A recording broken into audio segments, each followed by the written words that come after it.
আমাদের মনের কাহিনী চ্যানেলটির সকল প্রকার পাঠ গল্প দেখতে আমাদের চ্যানেলটি সাবস্ক্রাইব করে পাশে থাকা বেল আইকনে ক্লিক করুন।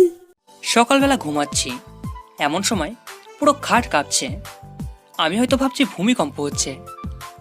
তাড়াতাড়ি উঠে দৌড় দিচ্ছি। একটু দূরে গিয়ে দেখি ভূমিকম্পটা শুধু আমার বিছানার উপর হচ্ছে। গিয়ে দেখি মোবাইলে কল আসছে। শালার মোবাইল ভাইব্রেশন মোড ছিল, আমার জানাই ছিল না। মোবাইল হাতে নিয়ে দেখি তন্নির কল। কলটা রিসিভ করতেই বলতে শুরু করলো, ওই কল ধরছিস না কেন? সরি রে, ঘুমিয়েছিলাম। এবার বল, এত সকালে কল দিলি কেন?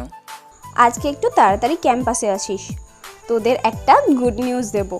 কি গুড নিউজ? সেটা ক্যাম্পাসে এলে দেখতে পারবি। আর সানি, আইমানকেও বলে দিস তাড়াতাড়ি আসার জন্য। আমি ফারিয়াকে বলে দিচ্ছি। আচ্ছা ঠিক আছে, এখন ফোনটা ফ্রেশ হব। ওকে। কলটা কেটে দিল। আমি উঠে ফ্রেশ হতে চলে গেলাম। চলেন, ফ্রেশ হতে হতে আপনাদের পরিচয়টা দিই। আমি জুয়েল, আপাতত স্টুডেন্ট লাইফে আছি। একটু আগে যে কল করেছিল সে আমার বেস্ট ফ্রেন্ড তন্নি। ফ্রেশ হওয়া শেষ, নাস্তা করে ক্যাম্পাসে চলে গেলাম। গিয়ে দেখি আমি ছাড়া সবাই বসে আছে। আমি যাওয়ার পরই তন্নি রাগি লুক নিয়ে আমাকে বলল, কিরে, তোকে আজকে একটু তাড়াতাড়ি আসতে বললাম আর তুই আজকেই দেরি করে আসলি? সরি রে, রাস্তায় অনেক জ্যাম ছিল। তোর জন্য তো সবসময় জ্যাম থাকি, আমরা রাস্তা দিয়ে আসি না। এই হারামখোর, তুই চুপ থাক, সবসময় শুধু চামচামি করিস। আচ্ছা বাদ দে না, এখন তন্নি কি বলবি তাড়াতাড়ি বল, আমরা ক্লাসে চলে যাব। আজকে কোনো ক্লাস হবে না, আজকে আমরা একটা পার্টি দেব। দেখ, এখন এগুলো করার সময় নেই, অন্যদিন করব। আগে বল তোর কি কথা আছে? দোস্ত, আমার বিয়ে ঠিক হয়ে গেছে। ছেলে অনেক বড় ব্যবসায়ী, কালকে আমাকে রিং পরিয়ে দিয়ে গেছে। তন্নির কথা শুনে আমার মাথার উপর যেন আকাশ ভেঙে পড়ল। সেই কলেজ লাইফ থেকে তন্নিকে আমি অনেক ভালোবাসি, কিন্তু ফ্রেন্ডশিপ নষ্ট হওয়ার ভয়ে আমি কখনো ওকে বলতে পারিনি। আমি চেয়েছিলাম আগে নিজের পায়ে দাঁড়াই, ভালো একটা চাকরি পাই, তারপর তন্নিকে আমার মনের কথাটা বলবো। কিন্তু এটা কি হলো? না, আমি কিছু ভাবতে পারছি না। আমার মাথা ব্যথা করছে। এদিকে সানি, আইমান আর ফারিয়া তন্নিকে শুভেচ্ছা জানাচ্ছে। আমার নীরবতা ভেঙে তন্নি বলল, কি রে, তোর আবার কি হয়েছে? তুই খুশি হসনি? আমি তাড়াহুড়ো করে বললাম, আমি অনেক খুশি হয়েছি। তাহলে তুই এভাবে চুপ করে দাঁড়িয়ে আছিস কেন? দোস্ত, তুই সত্যি বিয়েটা করবি? অবশ্যই, এর থেকে ভালো ছেলে আর কোথায় পাবো? আর তাছাড়া বিয়ের বয়সও হয়ে গেছে। আমি চুপ করে দাঁড়িয়ে রইলাম। আচ্ছা বাদ দে তো, এখন বল বিয়ে কখন? এই তো আগামী শুক্রবার, তোরা সবাই অবশ্যই আসবি। এই নে কার্ড। কথা বলে আমাদের সবাইকে একটা করে কার্ড দেয়। আমার কেন জানি বুকটা ফেটে কান্না আসছে। মনে হচ্ছে আমার জীবন থেকে অনেক বড় কিছু একটা চলে যাচ্ছে। নিজের অজান্তেই চোখের কোণে পানি চলে আসলো। আমার এমন অবস্থা দেখে তন্নি আমাকে বলল, কি রে, কি হয়েছে তোর? কাঁদছিস কেন? আমি তাড়াতাড়ি চোখের পানি মুছে বললাম, আরে না, এমনি। তোর বিয়ে হবে শুনে খুব খুশি লাগছে, সেই জন্য চোখে পানি চলে আসলো। পাগল। আচ্ছা শোন, রায়হান কল দিচ্ছে, আমি একটু বাইরে যাচ্ছি, তোরা থাক। এই রহনটা আবার কে? আরে তোদের দুলা ভাই। আচ্ছা থাক, পরে কথা হবে। Bye bye. তন্নি চলে গেল। আমি অবাক দৃষ্টিতে ওর চলে যাওয়ার দিকে তাকিয়ে আছি।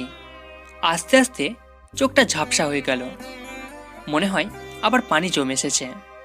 এমন সময় ফারিয়া বলল, আচ্ছা আমি ক্লাসে যাচ্ছি, তোরা কেউ যাবি? তুই যা, আমি তারপর আসছি। আচ্ছা ঠিক আছে। তারপর সানিয়া রায়মান আমার কাছে এসে বলে, কি রে, ঘটনা কি? কিসের ঘটনা? তোর চোখে পানি কেন? এমনি পানি চলে আসছে। তুই কি ভাবছিস আমরা কিছু বুঝি না? আমরা তোর বন্ধু না? এখনো সময় আছে, বলে দে তুই যে তানিকে ভালোবাসিস। কি বলছিস এসব তোরা? দেখ, এখন নাটক করার সময় নেই। যদি সত্যি ভালোবাসিস তাহলে বলে দে, কিচ্ছু হবে না, আমরা আসি। আমি আর কিছু না বলে সোজা ক্যাম্পাস থেকে বাসায় চলে আসলাম। সোজা রুমে গিয়ে শুয়ে পড়লাম। তন্নির কথাই ভাবছি আর চোখ দিয়ে পানি পড়ছে। ওর কথা ভাবতে ভাবতে কখন যে ঘুমিয়ে পড়েছি মনে নেই। ঘুম থেকে উঠে দেখি সন্ধ্যা হয়ে গেছে। সেই 11টার সময় ঘুমিয়েছি, আর এখন সন্ধ্যা হয়ে গেছে। তন্নির কথা মাথা থেকে কিছুতেই যাচ্ছে না। এর মধ্যে আম্মু আমার রুমে আসলো এবং বলল, কিরে, এই অবস্থা হয়েছে কেন তোর? কি হয়েছে আমার? চোখ মুখ লাল হয়ে আছে, দেখে মনে হচ্ছে তুই কান্না করেছিস। আরে পাগলি নাকি? আমি কেন কান্না করব? অসময়ে ঘুমিয়েছি, তাই হয়তো চোখটা লাল হয়ে আছে। পানি দিলে ঠিক হয়ে যাবে। আচ্ছা ঠিক আছে, ফ্রেশ হয়ে আয়, আমি চা নিয়ে আসতেছি। এরপর ফ্রেশ হয়ে চা খেয়ে ছাদে চলে গেলাম। এক কোণে গিয়ে বসলাম আর চাঁদটার দিকে তাকিয়ে আছি। মনের মধ্যে শুধু তন্নির সাথে কাটানোর সময়গুলো উকি দিচ্ছে। খুব ইচ্ছে করছে চিৎকার দিয়ে বললি, তন্নি, আমি তোমাকে ভালোবাসি, অনেক ভালোবাসি, কিন্তু পারছি না। মনের মধ্যে অজানা একটা ভয় চেপে রেখেছে। একটু পর দেখলাম তন্নি কল করেছে। কলটা ধরতে ইচ্ছে করছে না। কয়েকবার দেওয়ার পর রিসিভ করলাম। কি রে, তুই কল ধরছিস না কেন? একটু ব্যস্ত ছিলাম। কি বলবি বল। শোন না, কালকে আমরা শপিং করতে যাব, তুইও আমাদের সাথে যাবি। সরি, আমি পারবো না। তুই সানি বা আয়মানকে নিয়ে যা। তাছাড়া ফারিয়া তো তোর সাথেই আছে। না, ওরা কেউ যাবে না, প্লিজ একটু চল। দেখ, আমার একটু কাজ আছে, আমি যেতে পারবো না। আমি এত কিছু বুঝি না, তুই যাবি। এরপর সে কলটা কেটে দিল। এমনিতে ওর জন্য অনেক কষ্ট হচ্ছে। এরই মধ্যে যদি শপিংয়ে যাই তাহলে আমার মাথা আরও খারাপ হয়ে যাবে। না, মাথায় কিছুই ঢুকছে না। যা হওয়ার তা পরে হবে। আমি কালকেই তন্নিকে আমার মনের কথা বলে দেব। পরদিন ঘুম ভাঙল তন্নির কলে। মোবাইলে হাত দিয়ে দেখি 22টা মিস কল দিয়েছে। তাড়াতাড়ি উঠে ফ্রেশ হয়ে তন্নিকে একটা টেক্সট পাঠালাম যে আমি আসছি। সারাদিন তন্নির সাথে শপিং করলাম, কথাগুলো বলতে চেয়েও পারলাম না। কেমন জানি অস্বস্তি লাগছে। তন্নির দিকে খেয়াল করে দেখলাম ও অনেক খুশি। এখন কথাগুলো বলবো কিভাবে? যদি ফ্রেন্ডশিপ নষ্ট করে ফেলে? আমি আর কিছু না বলে সোজা বাসায় চলে আসলাম। চিন্তা করলাম এখানে আর থাকবো না। তন্নিকে চোখের সামনে অন্য কারোর হতে দিতে পারবো না। মনে মনে সিদ্ধান্ত নিলাম তন্নিকে সব কিছু খুলে বলবো। যদি সে রাজি হয় তাহলে এখান থেকে চলে যাব, আর যদি রাজি না হয় তাহলে দেশের বাড়ি চলে যাব। তাড়াতাড়ি করে আম্মুর কাছে গেলাম। গিয়ে বললাম, আম্মু, আমি বাইরে চলে যাব, এখানে আর লেখাপড়া করব না। তুই না বলেছিলি এখানে তুই বন্ধুদের সাথে থাকবি, বাইরে যাবি না? সেটা আগেই বলেছিলাম। এখন আমি আর দেশে থাকবো না। তুমি আব্বুকে ভিসা প্রসেসিং করতে বলো, আমি শুক্রবারের আগে চলে যাব। এত তাড়াতাড়ি কি হবে, সময় লাগবে। এত কিছু আমি জানি না, আমি শুক্রবারের আগে যেতে চাই, ব্যাস। আচ্ছা, তোর আব্বু বাসায় আসুক, আমি তার সাথে কথা বলবো। আমি আর কিছু না বলে সোজা আমার নিজের রুমে চলে গেলাম। বসে বসে ভাবতে লাগলাম তন্নি কি আমাকে মেনে নেবে, নাকি আমাদের বন্ধুত্বটা নষ্ট করে দেবে। যেটা হবে হোক, আমি বলবই। এভাবে দুদিন চলে গেল। তন্নির বিয়ের তারিখটাও চলে আসলো। বৃহস্পতিবার বিকেলবেলা সানি আর আয়মান আমাদের বাসায় এসে বসে আছে, কারণ একসাথে তন্নির হলুদে যাবে। আমার মোবাইল বন্ধ দেখে আমার বাসায় চলে এসেছে। আমিও গেলাম। দেখলাম ওর বাবার সাথে কি যেন আলাপ করছে। আমাকে দেখে সবাই চুপ হয়ে গেল। এরপর বাবা আমাকে বলল, তন্নির বিয়ে আগে বলতি, তোর ফ্লাইট কয়েকদিন পরে করতাম।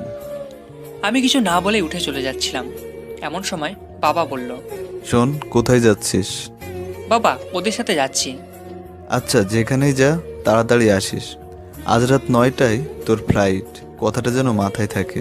সানি আর আয়মান আমাদের কথা শুনে হাঁ করে দাঁড়িয়ে আছে। হয়তো ভাবছে এত অল্প সময়ের ভিতরে কিভাবে করলাম, এবং ওদের না জানিয়ে এরপর আমি উঠে রেডি হয়ে ওদের সাথে তন্নির বাসায় চলে গেলাম। ওখানে যাওয়ার পর আমাদের আরও অনেকগুলো বন্ধুকে দেখলাম। সানি আর আয়মান ব্যস্ত হয়ে গেছে। আমি এক পাশে গিয়ে বসে আছি আর তন্নিকে খুঁজছি, কিন্তু দেখছি না। মনে হয় সাজছে। একটু পর তন্নি বের হয়ে আসলো, সাথে আরও কতগুলো মেয়ে সহ। আজকে থেকে অনেক সুন্দর লাগছে, যে কেউ দেখলেই প্রেমে পড়ে যাবে। আমার ওর ব্যতিক্রম কিছু হলো না। ওর দিকে হাঁ করে তাকিয়েছি। একটু পর ধাক্কা খেয়ে বাস্তবে ফিরলাম। কি রে, এইভাবে হা করে কি দেখছিস? কিছুই না। তন্নি, তোর সাথে আমার কিছু সিরিয়াস কথা আছে। কি কথা বল। এখানে না, ছাদে চল। এখন ছাদে যাব? আচ্ছা ঠিক আছে, চল। তারপর আমি আর তন্নি ছাদে গেলাম। গিয়ে আমি চুপচাপ দাঁড়িয়ে রইলাম। আমার নীরবতা দেখে তন্নি বলল, কি রে, চুপ কেন? কি বলবি তাড়াতাড়ি বল, আমার নিচে অনেক কাজ আছে। তন্নি, তোকে আমি ভালোবাসি। সেই দিন যেদিন তোকে আমি প্রথম দেখেছিলাম সেদিন থেকেই তোর আমার ফ্রেন্ডশিপ নষ্ট হয়ে যাওয়ার ভয়ে আমি তোকে কিচ্ছু বলিনি। দেখ, এখন মজা করার সময় না, কি বলবি বল, আমি নিচে চলে যাচ্ছি। তন্নি, বিশ্বাস কর, আমি সত্যি তোকে অনেক ভালোবাসি। দেখ, ফাজলামি বন্ধ কর, নাটক দেখে দেখে তুইও নাটক শুরু করে দিয়েছিস। আমি সত্যি তোকে অনেক ভালোবাসি তন্নি, তোকে ছাড়া আমার জীবন কল্পনা করতে পারি না। প্লিজ তুই বিয়েটা বন্ধ করে দে। দেখ, তোর ড্রামা বন্ধ কর, কালকে আমার বিয়ে আর তুই বলছিস বিয়ে বন্ধ করতে? ছি, তুই এত নীচ আগে জানতাম না। তুই জাস্ট আমার ফ্রেন্ড, এর থেকে বেশি কিচ্ছু না। আমি তোকে অনেকবার বলতে চেয়েও বলতে পারিনি। আমি সত্যি বলছি, আমি তোকে অনেক ভালোবাসি।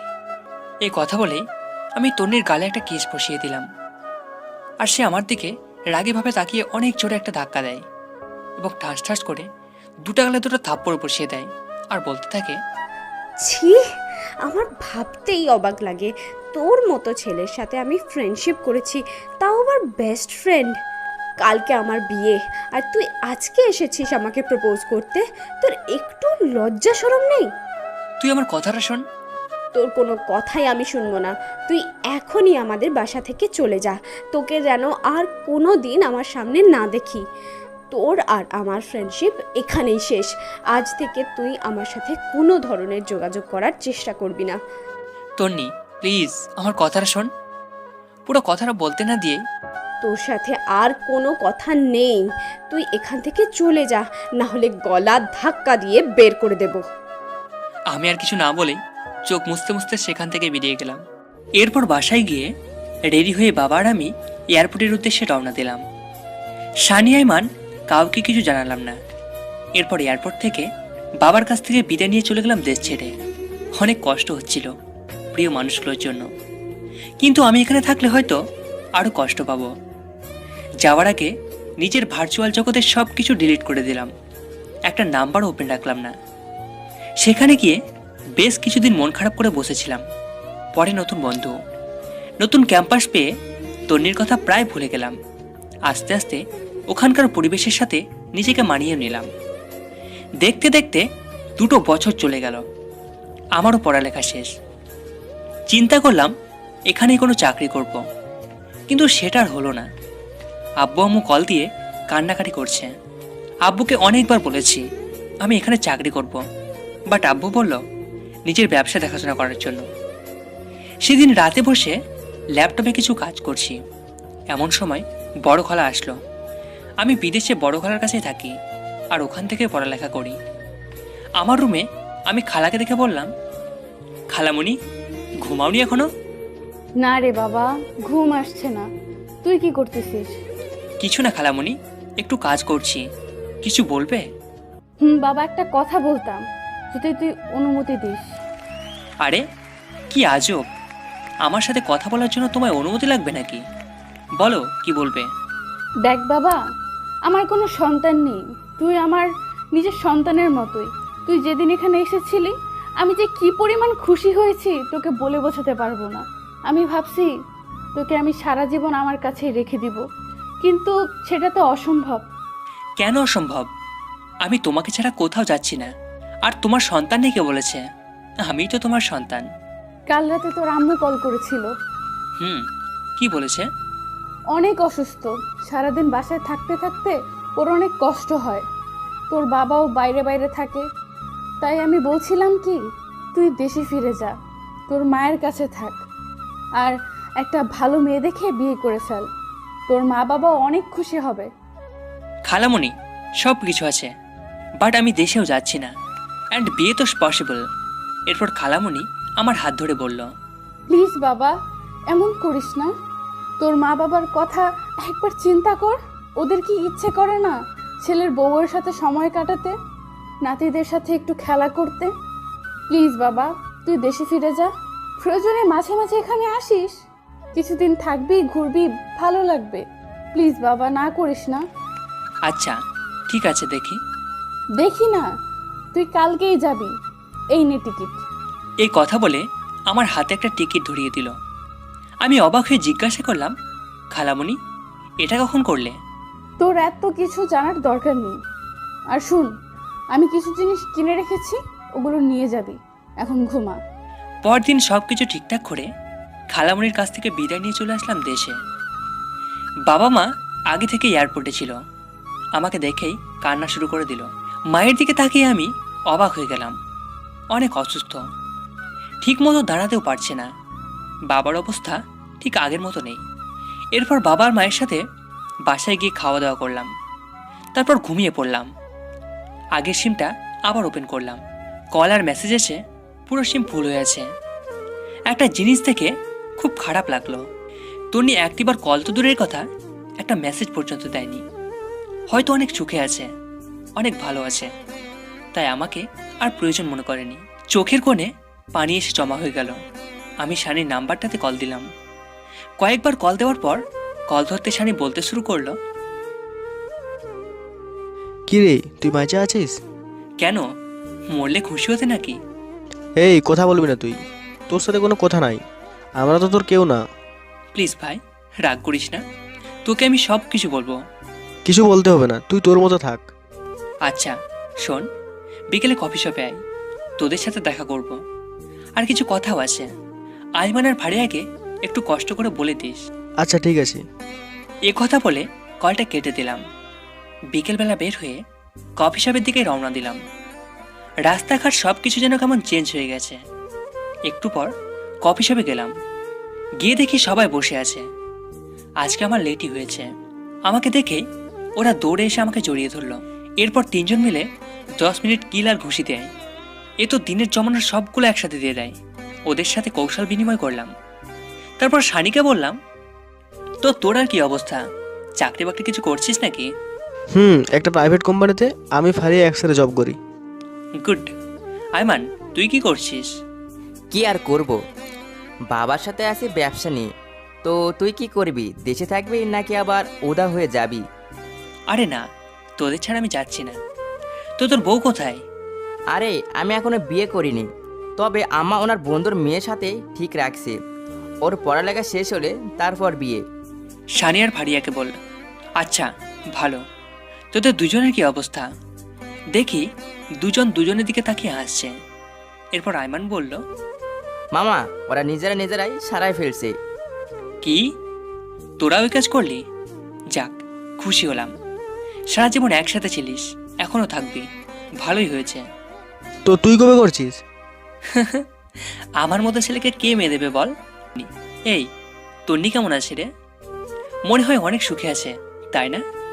এ কথা শোনার পর ওরা তিনজন একে অপরের দিকে তাকাতে লাগলো। এরপর আইমান বলল, আসলে তন্নির বিয়ে হয়নি। মামা মানে মস্করা করছিস তাই না? দেখ, জোকস একদম ভালো লাগে না। তুই তো সেদিন চলে গিয়েছিলি, তাহলে তুইও দেখতি কেন বিয়ে হয়নি। এত কথা না বলে বিয়ে কেন হয়নি সেটা বল। আসলে রাহান ছেলেটা অন্য একটা মেয়ের সাথে রিলেশন ছিল। বিয়ের দিন সে ওই মেয়েকে নিয়ে পালিয়ে যায়। তারপর আর কি, ওরা বিয়েটা ভেঙে দেয়। তন্নির বাবা ওদের হাতে পায়ে ধরেছে, কিন্তু কোনো লাভ হয়নি। পরে আমরা তোকে অনেক খুঁজেছি, বা তুইও চলে গেলি। তন্নির বাবা আমাকে অনেকবার বলেছে তন্নিকে বিয়ে করার জন্য, বাট আমি করিনি তোর কথা ভেবে। পরে তুই বুঝবি আমি আর তন্নি চিট করে বিয়ে করেছি। আরে ধুর, এসব কেন বলছিস? আমি কিচ্ছু বলতাম না, তুই বিয়েটা করে ফেলতিস। না বন্ধু, সেটা হয় না। এরপর ভাড়িয়া বলল, সেই থেকে তন্নি পাথরের মতো হয়ে গেছে। ঠিক মতো খায় না, ক্যাম্পাসে যায় না, আমাদের সাথেও মেশে না, দরকার ছাড়া কোনো কথা বলে না, সারা দিন জানলার গ্রিল ধরে দাঁড়িয়ে থাকে।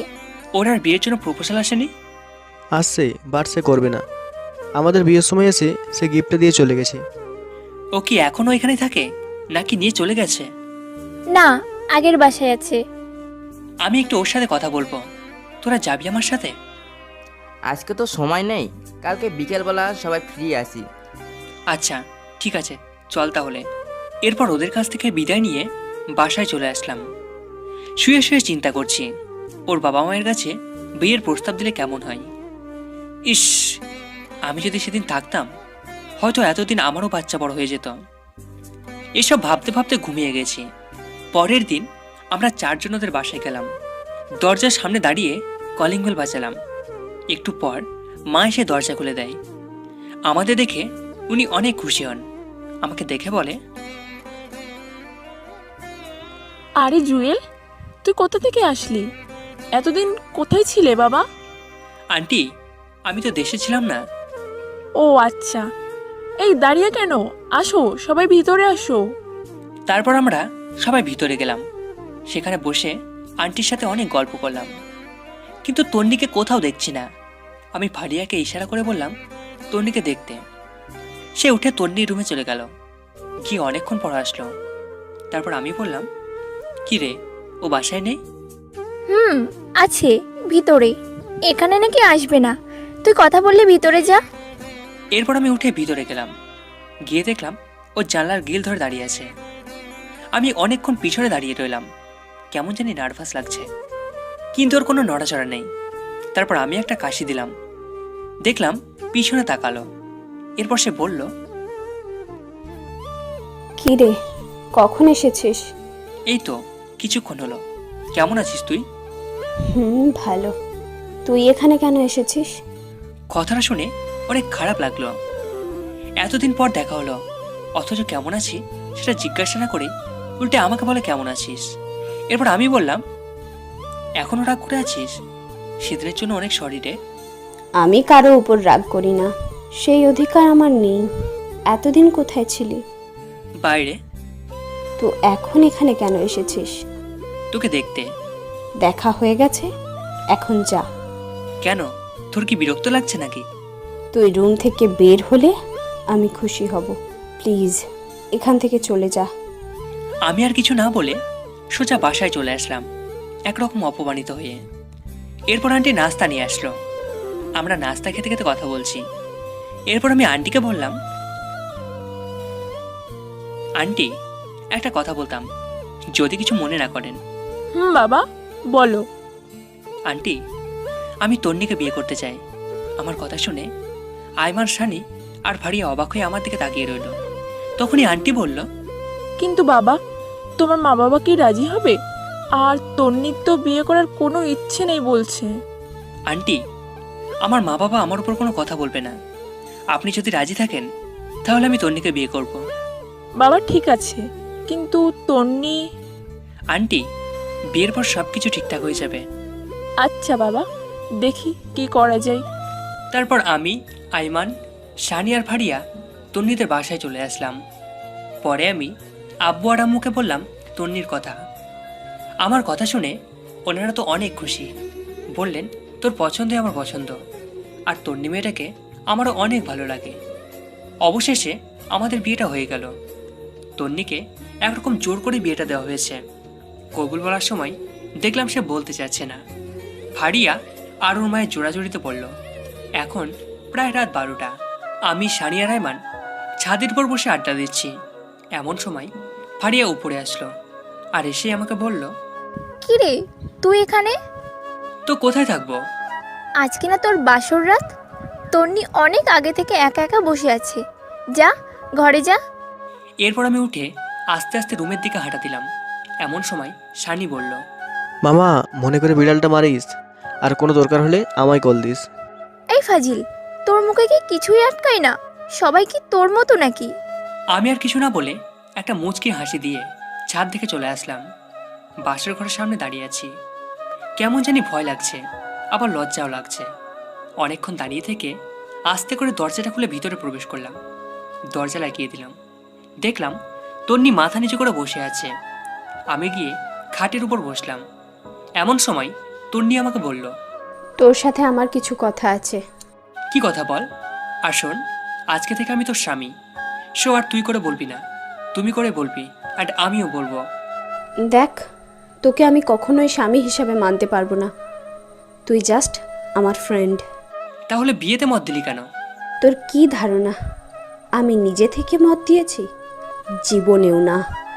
মা আমাকে ওনার মরার কসম দিয়েছেন, সেজন্য আমি বিয়েটা করেছি। তোর মায়ের কসমের জন্য তুই আমার জীবন নষ্ট করবি? তো তুই এখন কি চাস? তুই জীবনেও আমার কাছে স্বামীর অধিকার দেখাতে পারবি না। তুই তোর মতো আর আমি আমার মতো। ওকে, আমি তোর উপর কোনো অধিকার খাটাবো না। অন্তত আমার মা বাবার সামনে একটু নাটক করিস, না হলে ওনারা খুব কষ্ট পাবে। চেষ্টা করব। আমি আর কিছু না বলে খাটে ঘুমাতে যাব। এমন সময় তন্নি আবারও চিৎকার দিয়ে উঠে আমাকে বলে, কি করছিস তুই? কি করলাম? ঘুমাতে যাচ্ছি। ঘুমাবি ভালো কথা, কিন্তু খাটে কেন? তাহলে কোথায় ঘুমাবো? যেখানে খুশি সেখানে ঘুমা, দরকার হলে সোফায় ঘুমা, বাট খাটে ঘুমাতে পারবি না। এটা আবার কেমন কথা? খাট থাকতে সবাই কেন ঘুমাবো? কারণ তোর সাথে এক খাটে ঘুমানোর কোনো ইচ্ছাই আমার নেই। সো তুই খাটে ঘুমাবি না। আমি আর কিছু না বলে একটা বালিশ নিয়ে লাইট অফ করে সোফায় ঘুমিয়ে পড়লাম। তনিও খাটের উপর শুয়ে পড়ল। আমার কিছুতেই ঘুম আসছে না। পরে আমি উঠে ব্যালকনিতে চলে গেলাম। মনে মনে ভাবতে লাগলাম, আমার মতো অবাগা হয়তো পৃথিবীতে আর দুটো নেই। এই বাসর ঘর নিয়ে কত কিছু চিন্তা করে রেখেছি, বাট কিছুই হলো না। মনে মনে ভাবলাম, তন্নির সাথে ফ্রেন্ডশিপটা না হলে ভালোই হতো, সুন্দর একটা জীবন পেতাম। নিয়তি বারবার ওর কাছে আমাকে নিয়ে আসে।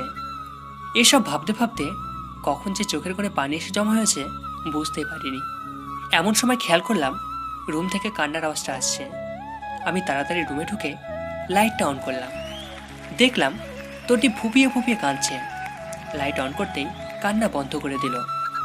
তারপর আমি বললাম, কি রে, তুই এখনো ঘুমাসনি আর কান্না করছিস কেন? না, এমনি। তুই কোথায় ছিলি? বারান্দায় ছিলাম।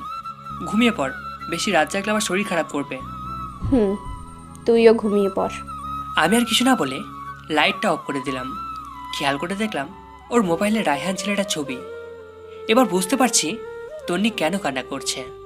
হয়তো ছেলেটাকে অনেক ভালোবেসে ফেলেছে। মনে মনে বললাম, বালিকা, তুমি আমাকে চেনো না। আমি কোন জলের মাছ? কোথাকার একটা ছেলের জন্য তুমি আমার ভালোবাসার 2 টাকার দামও দিচ্ছ না। এসব ভাবতে ভাবতে কখন যে ঘুমিয়ে গেছি মনে নেই। সকালবেলা একটা মিষ্টি কাণ্ডে ঘুম ভাঙলো। তাকিয়ে দেখি এটা তন্নি, এইমাত্র গোসল করে আসছে। ওর চেহারাটা অনেক মায়াবী লাগছে। আমি অনেকক্ষণ তাকিয়ে থাকার পর তন্নি বলল, ওই এইভাবে ছ্যাঁচড়াদের মতো তাকিয়ে না থেকে তাড়াতাড়ি উঠে ফ্রেশ হয়ে নে। আম্মা এসে কয়েকবার ডেকে গেছে নাস্তা করার জন্য। আমি কিছু না বলে ওয়াশরুমে চলে গেলাম। ফ্রেশ হতে হতে ভাবতে লাগলাম, তন্নি মনে হয় জীবনও আমাকে মেনে নেবে না। ফ্রেশে রুমে আসতে দেখলাম তন্নি মনমরা হয়ে বসে আছে। আমাকে দেখেই নিচে চলে গেল। আমিও রেডি হয়ে নিচে চলে গেলাম। গিয়ে দেখি আমি ছাড়া সবাই বসে আছে। সবাই একসাথে নাস্তা করলাম। এরপর বাবা বললেন, নাস্তা করে দেখো তো আইমান আর সানি কোথায়? ওদেরকে বাবুচ্ছির কাছে পাঠাইছিলাম। বাবার কথা শুনে আমি হাসা শুরু করলাম। হায় রে, আমার বন্ধুগুলো বাবুজির কাজ করছে। তারপর বাবা বললেন, না হেসে বাইরে গিয়ে ওদের দেখ। আর শোন, কালকে তাড়াতাড়ি উঠিস, অফিসের কলিগদের সাথে পরিচয় হবি আর অফিস বুঝে নিবি। আমি আর যাব না। কিন্তু বাবা। কোনো কিছু না, যেটা বলছি সেটাই। তারপর নাস্তা করে সানি আইমানকে খুঁজতে লাগলাম। বেশ ভালোভাবেই বউ ভাতের অনুষ্ঠানটা শেষ হয়। তারপরে রাতে যখন আবার ঘুমোতে চাই, গিয়ে দেখি তন্নি আগেই বিছানায় শুয়ে আছে। আমি কিছু না বলেই ছাদে চলে গেলাম। সারা রাত ওখানেই কাটিয়ে দিলাম। পরদিন সকালবেলা নাস্তা করে বাবার সাথে অফিসে গেলাম। বাবা সবার সাথে পরিচয় করিয়ে দিলেন এবং এটাও বললেন যে আজ থেকে আমি ওদের বস। সবাই আমাকে অভিনন্দন জানালো। সেদিন সবার সাথে পরিচিত হয়ে বাসায় চলে আসলাম। এইভাবে 1 সপ্তাহ চলে গেল। তন্নির সাথে আমার আর তেমন কথা হয় না। দরকার ছাড়া আর কোনো কিছুই নেই। সেদিন সকালে নাস্তা করে অফিসে এসে কিছু দরকারি কাজ ছেড়ে নিলাম। তারপর চেয়ারটাতে গায়ে এলিয়ে চোখটা বন্ধ করলাম। এমন সময় ইউসুফের কল। কিরে দোস্ত, কি অবস্থা? বিয়ে করে তো আমাদের ভুলেই গেলি। আরে না, কি যে বলিস, তোদের কেন ভুলবো? দোস্ত, তোর বিয়েতে আসতে পারিনি, আম্মু অসুস্থ ছিল, কিছু মনে করিস না। আরে না, তো বল আন্টি কেমন আছে? আগের থেকে ভালো। তোর বাসায় সবাই কেমন আছে? না রে দোস্ত, তেমন ভালো নেই। আম্মু আব্বু দুজনেই অসুস্থ। এক কাজ কর, ওনাদেরকে নিয়ে ট্যুরে কোথাও থেকে ঘুরে আয়। যদি পারিস দেশের বাইরে চলে যা, ভালো লাগবে। ঠিক বলেছিস। আচ্ছা, দেখি কি করা যায়। এ কথা বলেই কলটা কেটে দিলাম। মনে মনে চিন্তা করলাম, কোথা থেকে ঘুরে আসলে মন্দ হয় না। এগুলো ভাবতে ভাবতে দেখি টিফিনের সময় হয়ে গেছে। আমি হালকা কিছু খেয়ে নিলাম। এরপর চিন্তা করলাম তন্নিকে একটা কল দিই। খেয়েছি কিনা জিজ্ঞাসা করি। এরপর তন্নিকে কল দিলাম। কিছুক্ষণ রিং হওয়ার পর কলটা ধরলো, বিরক্ত নিয়ে বলল, কি ব্যাপার, তুই এ সময় কেন কল দিলি? না মানে খেয়েছিস কিনা জানার জন্য। দেখ, তোর আমাকে নিয়ে এত ভাবতে হবে না, আমাকে আমার মতো থাকতে দে। তারপর সে কলটা কেটে দিল। বুঝলাম না তন্নি কেন আমার সাথে এরকম ব্যবহার করছে। আমি তো ওর ভালো চাই, তবু সে কেন বোঝে না। না থাক, আজ থেকে আর ওর কেয়ারই করবো না। ওর মতো ও থাকবে আর আমার মতো আমি থাকবো। এগুলো চিন্তা করতে করতে আমার কাজে মন দিলাম। রাতে বাসায় গিয়ে দেখলাম বাবা বসে বসে খবর দেখছে আর মা রান্নাঘরে। আমি বাবার সামনে গিয়ে দাঁড়ালাম। আমার দাঁড়িয়ে থাকা দেখে বাবা বলল, কিরে, কিছু বলবি নাকি? জি বাবা, একটা কথা বলার ছিল, যদি কিছু মনে না করো তাহলে বলতাম। আরে পাগল, আমার সাথে কথা বলার জন্য তোর অনুমতি লাগবে নাকি? বল, কি বলবি? আসলে বাবা বলছিলাম কি, সারাদিন অফিসে কাজ করতে করতে তোমাদের সময় দিতে পারি না। চলো না আমরা সবাই মিলে কোথাও থেকে একদিনের জন্য একটু ঘুরে আসি, সবার ভালো লাগবে দেখবে। কথাটা আসলে ঠিক বলছিস, বাট যাওয়া হবে না। কিন্তু কেন বাবা? গতকাল রাতে তো দাদুকে স্বপ্ন দেখেছি, কবরটাও নাকি ভেঙে পুকুরে পড়ে যাচ্ছে। তাই আমি আর তোর মা 10-15 দিনের জন্য গ্রামের বাড়িতে যাব। কয়েকজন হুজুর আর এতিমদের খাওয়ানোর ব্যবস্থা করব। যদি সুযোগ পাই কবরের চারপাশে দেয়াল করে আসব। ও আচ্ছা, তাহলে তোমরা গ্রামে যাও, ভালো লাগবে। এ কথা বলেই আমি রুমের দিকে চলে যাচ্ছি। এমন সময় আবার বাবা ডাক দেয়। শোন, তোর সাথে এমনিতেও আমার কথা ছিল। কি কথা বাবা, বলো। বলছি কি, তোর বিয়ের পর থেকে কোথাও ঘুরতে যাসনি, তন্নিও একা একা বাসায় বসে থাকে। তাই আমি বলছিলাম তন্নিকে নিয়ে তুই ঘুরে আয়। না বাবা, তোমরা না গেলে আমরাও যাব না। আরে পাগল, আমরা যে কয়েকদিন গ্রামের বাড়িতে যাচ্ছি, সে কয়দিন তোরাও ঘুরে আয়, ভালো লাগবে। কিন্তু বাবা অফিস। আমি ম্যানেজারকে বলে দিয়েছি, সে দেখবে। আর শোন, তোর বড় খালার ওখানে চলে যা, তুই গেলে উনিও খুশি হবে।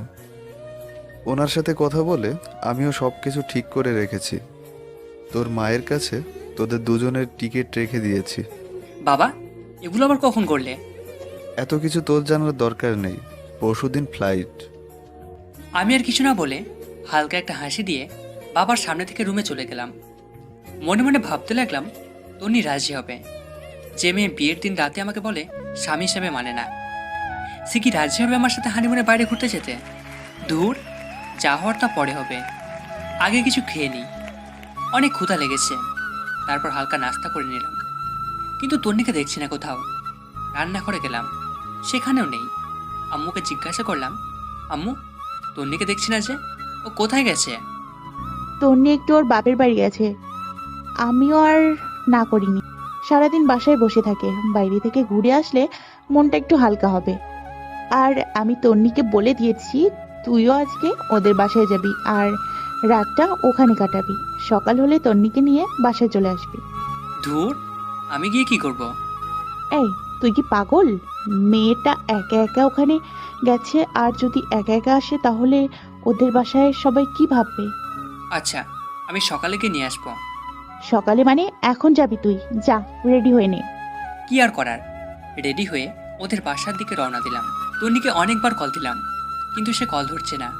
তারপর আমি আইমান আর শানির সাথে চ্যাটিং করতে করতে ওদের বাসার সামনে চলে গেলাম। গাড়ি থেকে নেমে ওদের বাসার সামনে গিয়ে দাঁড়ালাম। তখন প্রায় 9টা বেজে গেছে। তারপর ভিতরে গেলাম। আমাকে দেখে শ্বশুর শাশুড়ি অনেক খুশি হলেন। তাদের সাথে অনেকক্ষণ কথা বলে নিলাম। এরপর শাশুড়ি আমা বললেন, যাও বাবা, রুমে যাও, তন্নি রুমে আছে, ওখানে গিয়ে ফ্রেশ হয়ে নিচে আসো, আমি খাবার রেডি করছি। আচ্ছা ঠিক আছে। এ কথা বলে আমি তন্নি রুমের দিকে হাঁটা দিলাম।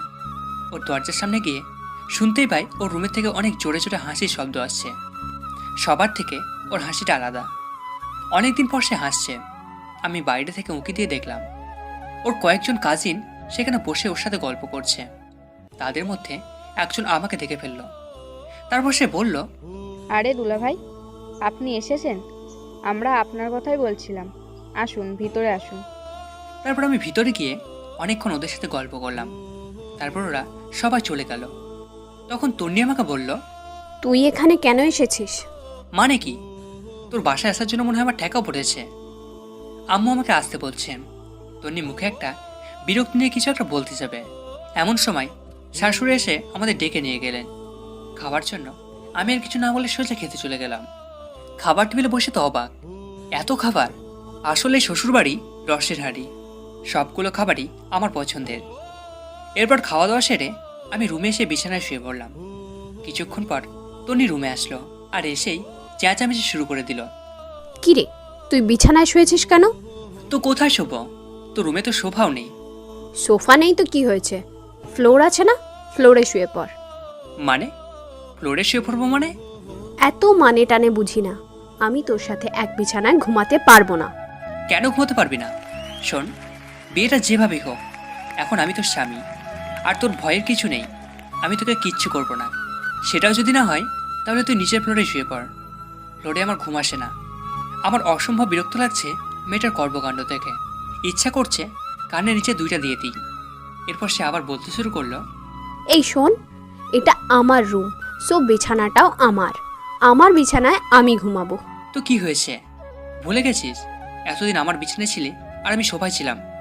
আমি নিজের ইচ্ছায় ঘুমাইনি, তুই তো বললি আমাকে বিছানায় ঘুমাতে। ধুর, এই ফালতুর সাথে কথা বলে আর পারা যাবে না।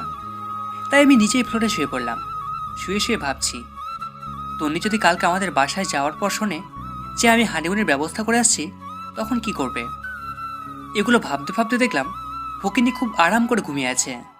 মনে মনে বললাম, তন্নি, তুই হয়তো জানিস না আসলে আমি কি জিনিস। তোরে আমি এমন সোজা করব যে তুই আমাকে ছাড়া কিছুই বুঝবি না। এসব ভাবতে ভাবতে কখন যে ঘুমিয়ে পড়েছি আমি নিজেও জানি না। খুব সকালবেলা ঘুমটা ভেঙে গেল। ঘুম থেকে উঠতে যাব, এমন সময় দেখি পুরো পিঠটা ব্যথা করছে। বলারই কথা, সারা রাত রোডে ছিলাম, তাই একটু বেশি ব্যথা করছে। খাটের দিকে তাকিয়ে তন্নি খুব আরামে ঘুমিয়ে আছে। ঘুমন্ত অবস্থায় ওকে একদম বাচ্চাদের মতো লাগছে। মুখটা অনেকটা মায়াবী লাগছে। আমি অনেকক্ষণ তাকিয়ে রইলাম। একটু পর দেখলাম ওর কতগুলো চুল উড়ে এসে মুখটা ঘুরে রাখছে। ইচ্ছে করছে চুলগুলোকে আলতো করে আবার পেছনে সরিয়ে দিই। বিয়ের পর থেকে এখনো পর্যন্ত তন্নিকে টাচও করিনি। এখন খুব ইচ্ছে করছে ওর মায়াবী মুখটায় একটু হাত বুলিয়ে দিতে। কিন্তু যদি জেগে যায় তাহলে আমার 12টা বাজবে। কিন্তু নিজের ইচ্ছেটাকে আর কন্ট্রোল করতে পারলাম না।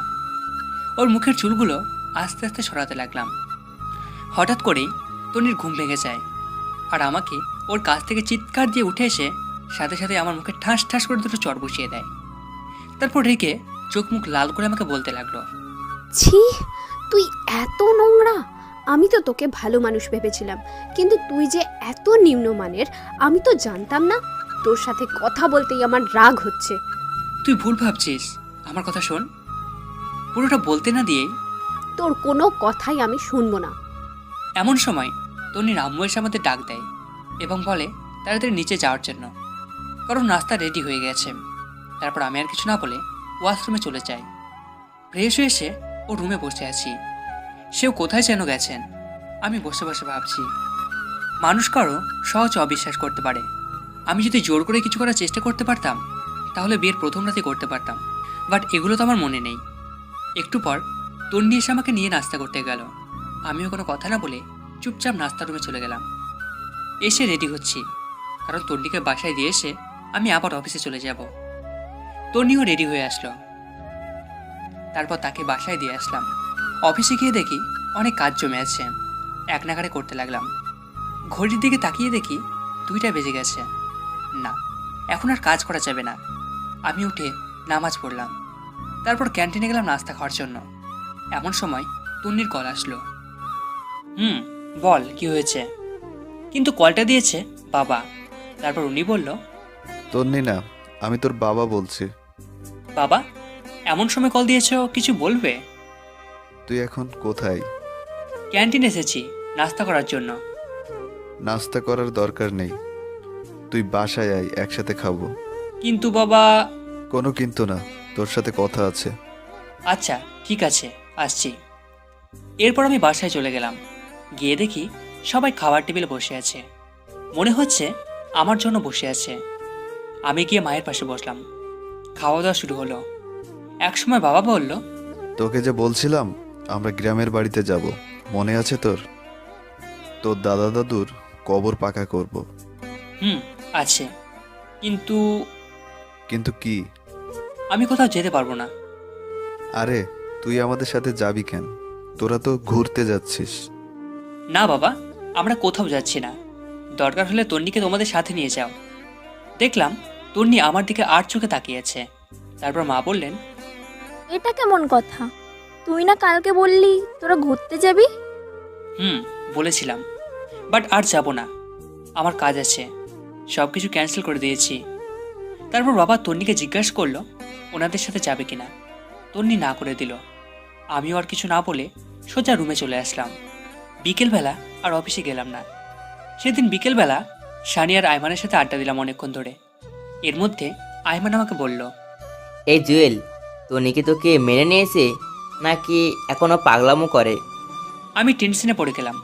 সত্যি বলবো নাকি মিথ্যা বলবো? আমি চিন্তা করছি। আর চুপ করে থাকা দেখে সানি বলল, আমরা সব জানি, তবুও তোর মুখ থেকে শুনতে চাই। তাহলে আমরা নিজেরা কিছু করে সব কিছু ঠিকঠাক করতে পারবো মনে হয়। সানি আর আয়মানের কথা শুনে একটু শান্তি লাগলো। আসলে এই বন্ধু ছাড়া কোনো কিছুই হয় না। তারপর আমি পুরো ঘটনাগুলো ওদের দুজনকে বললাম। তারপর আমি সানিকে বললাম, এই সানি, ভারিয়াও তো আমাদের বন্ধু, বাট তুই যে ওকে বিয়ে করছিস, সে কি তোর সাথে এমন করে?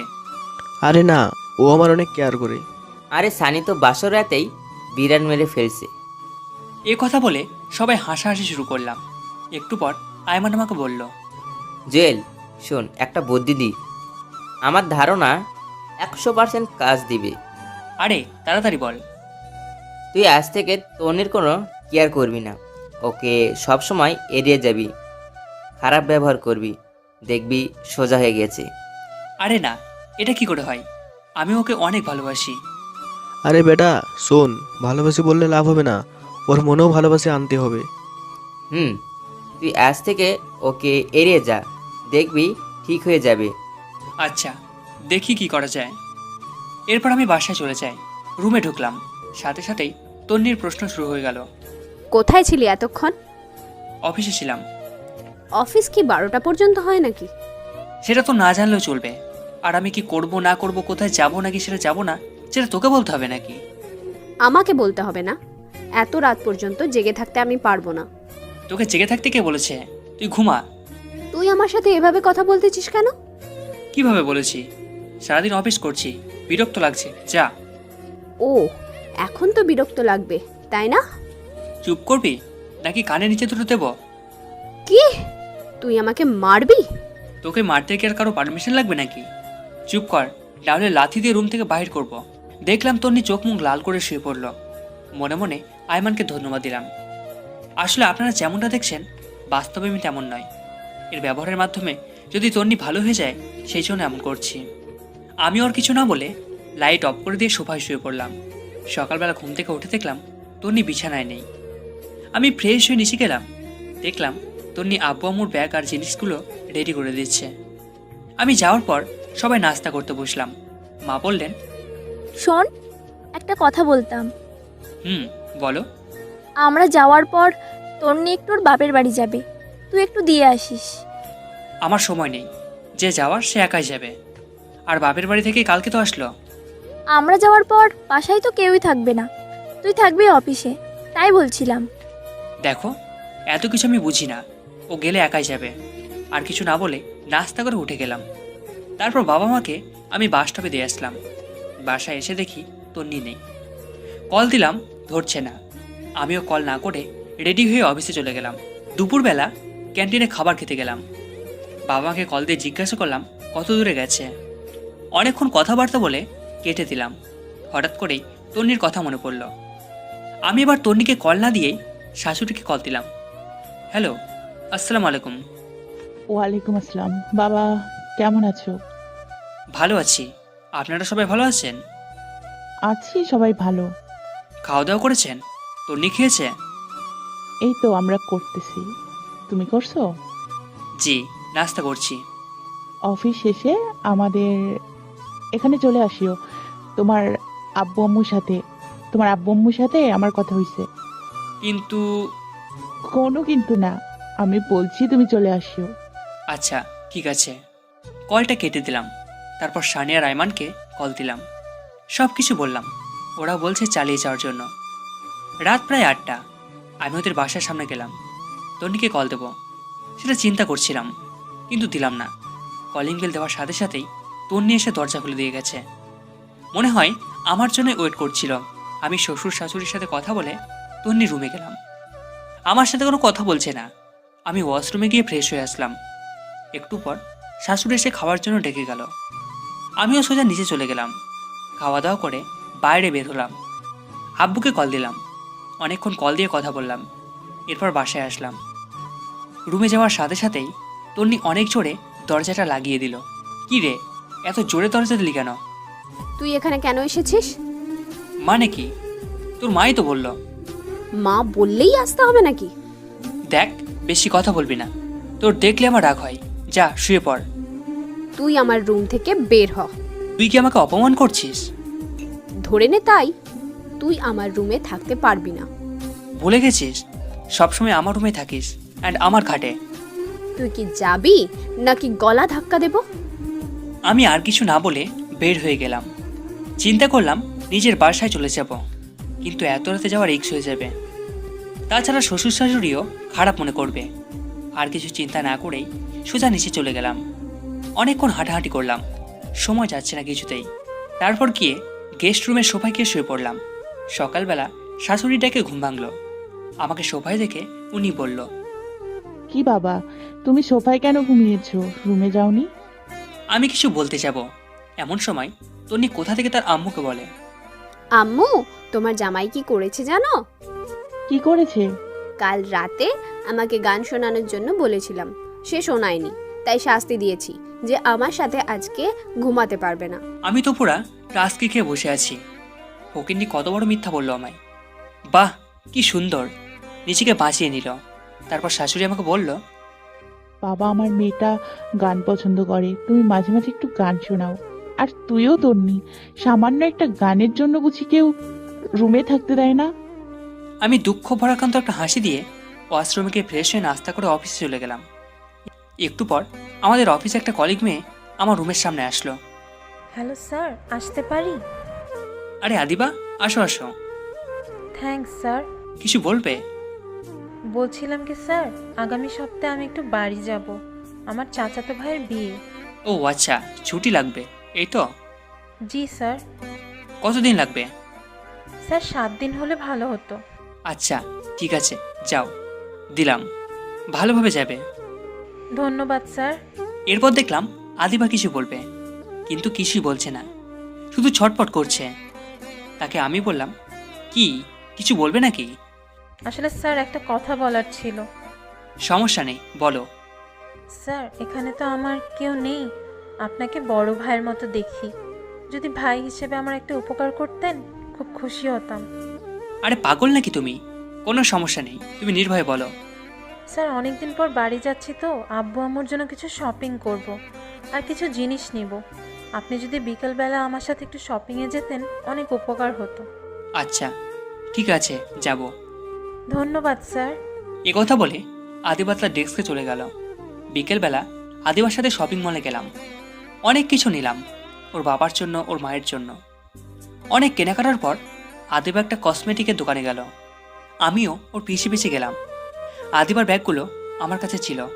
কসমেটিকের দোকানে যাওয়ার পর আমি আর আদিবা পাশাপাশি দাঁড়িয়েছিলাম।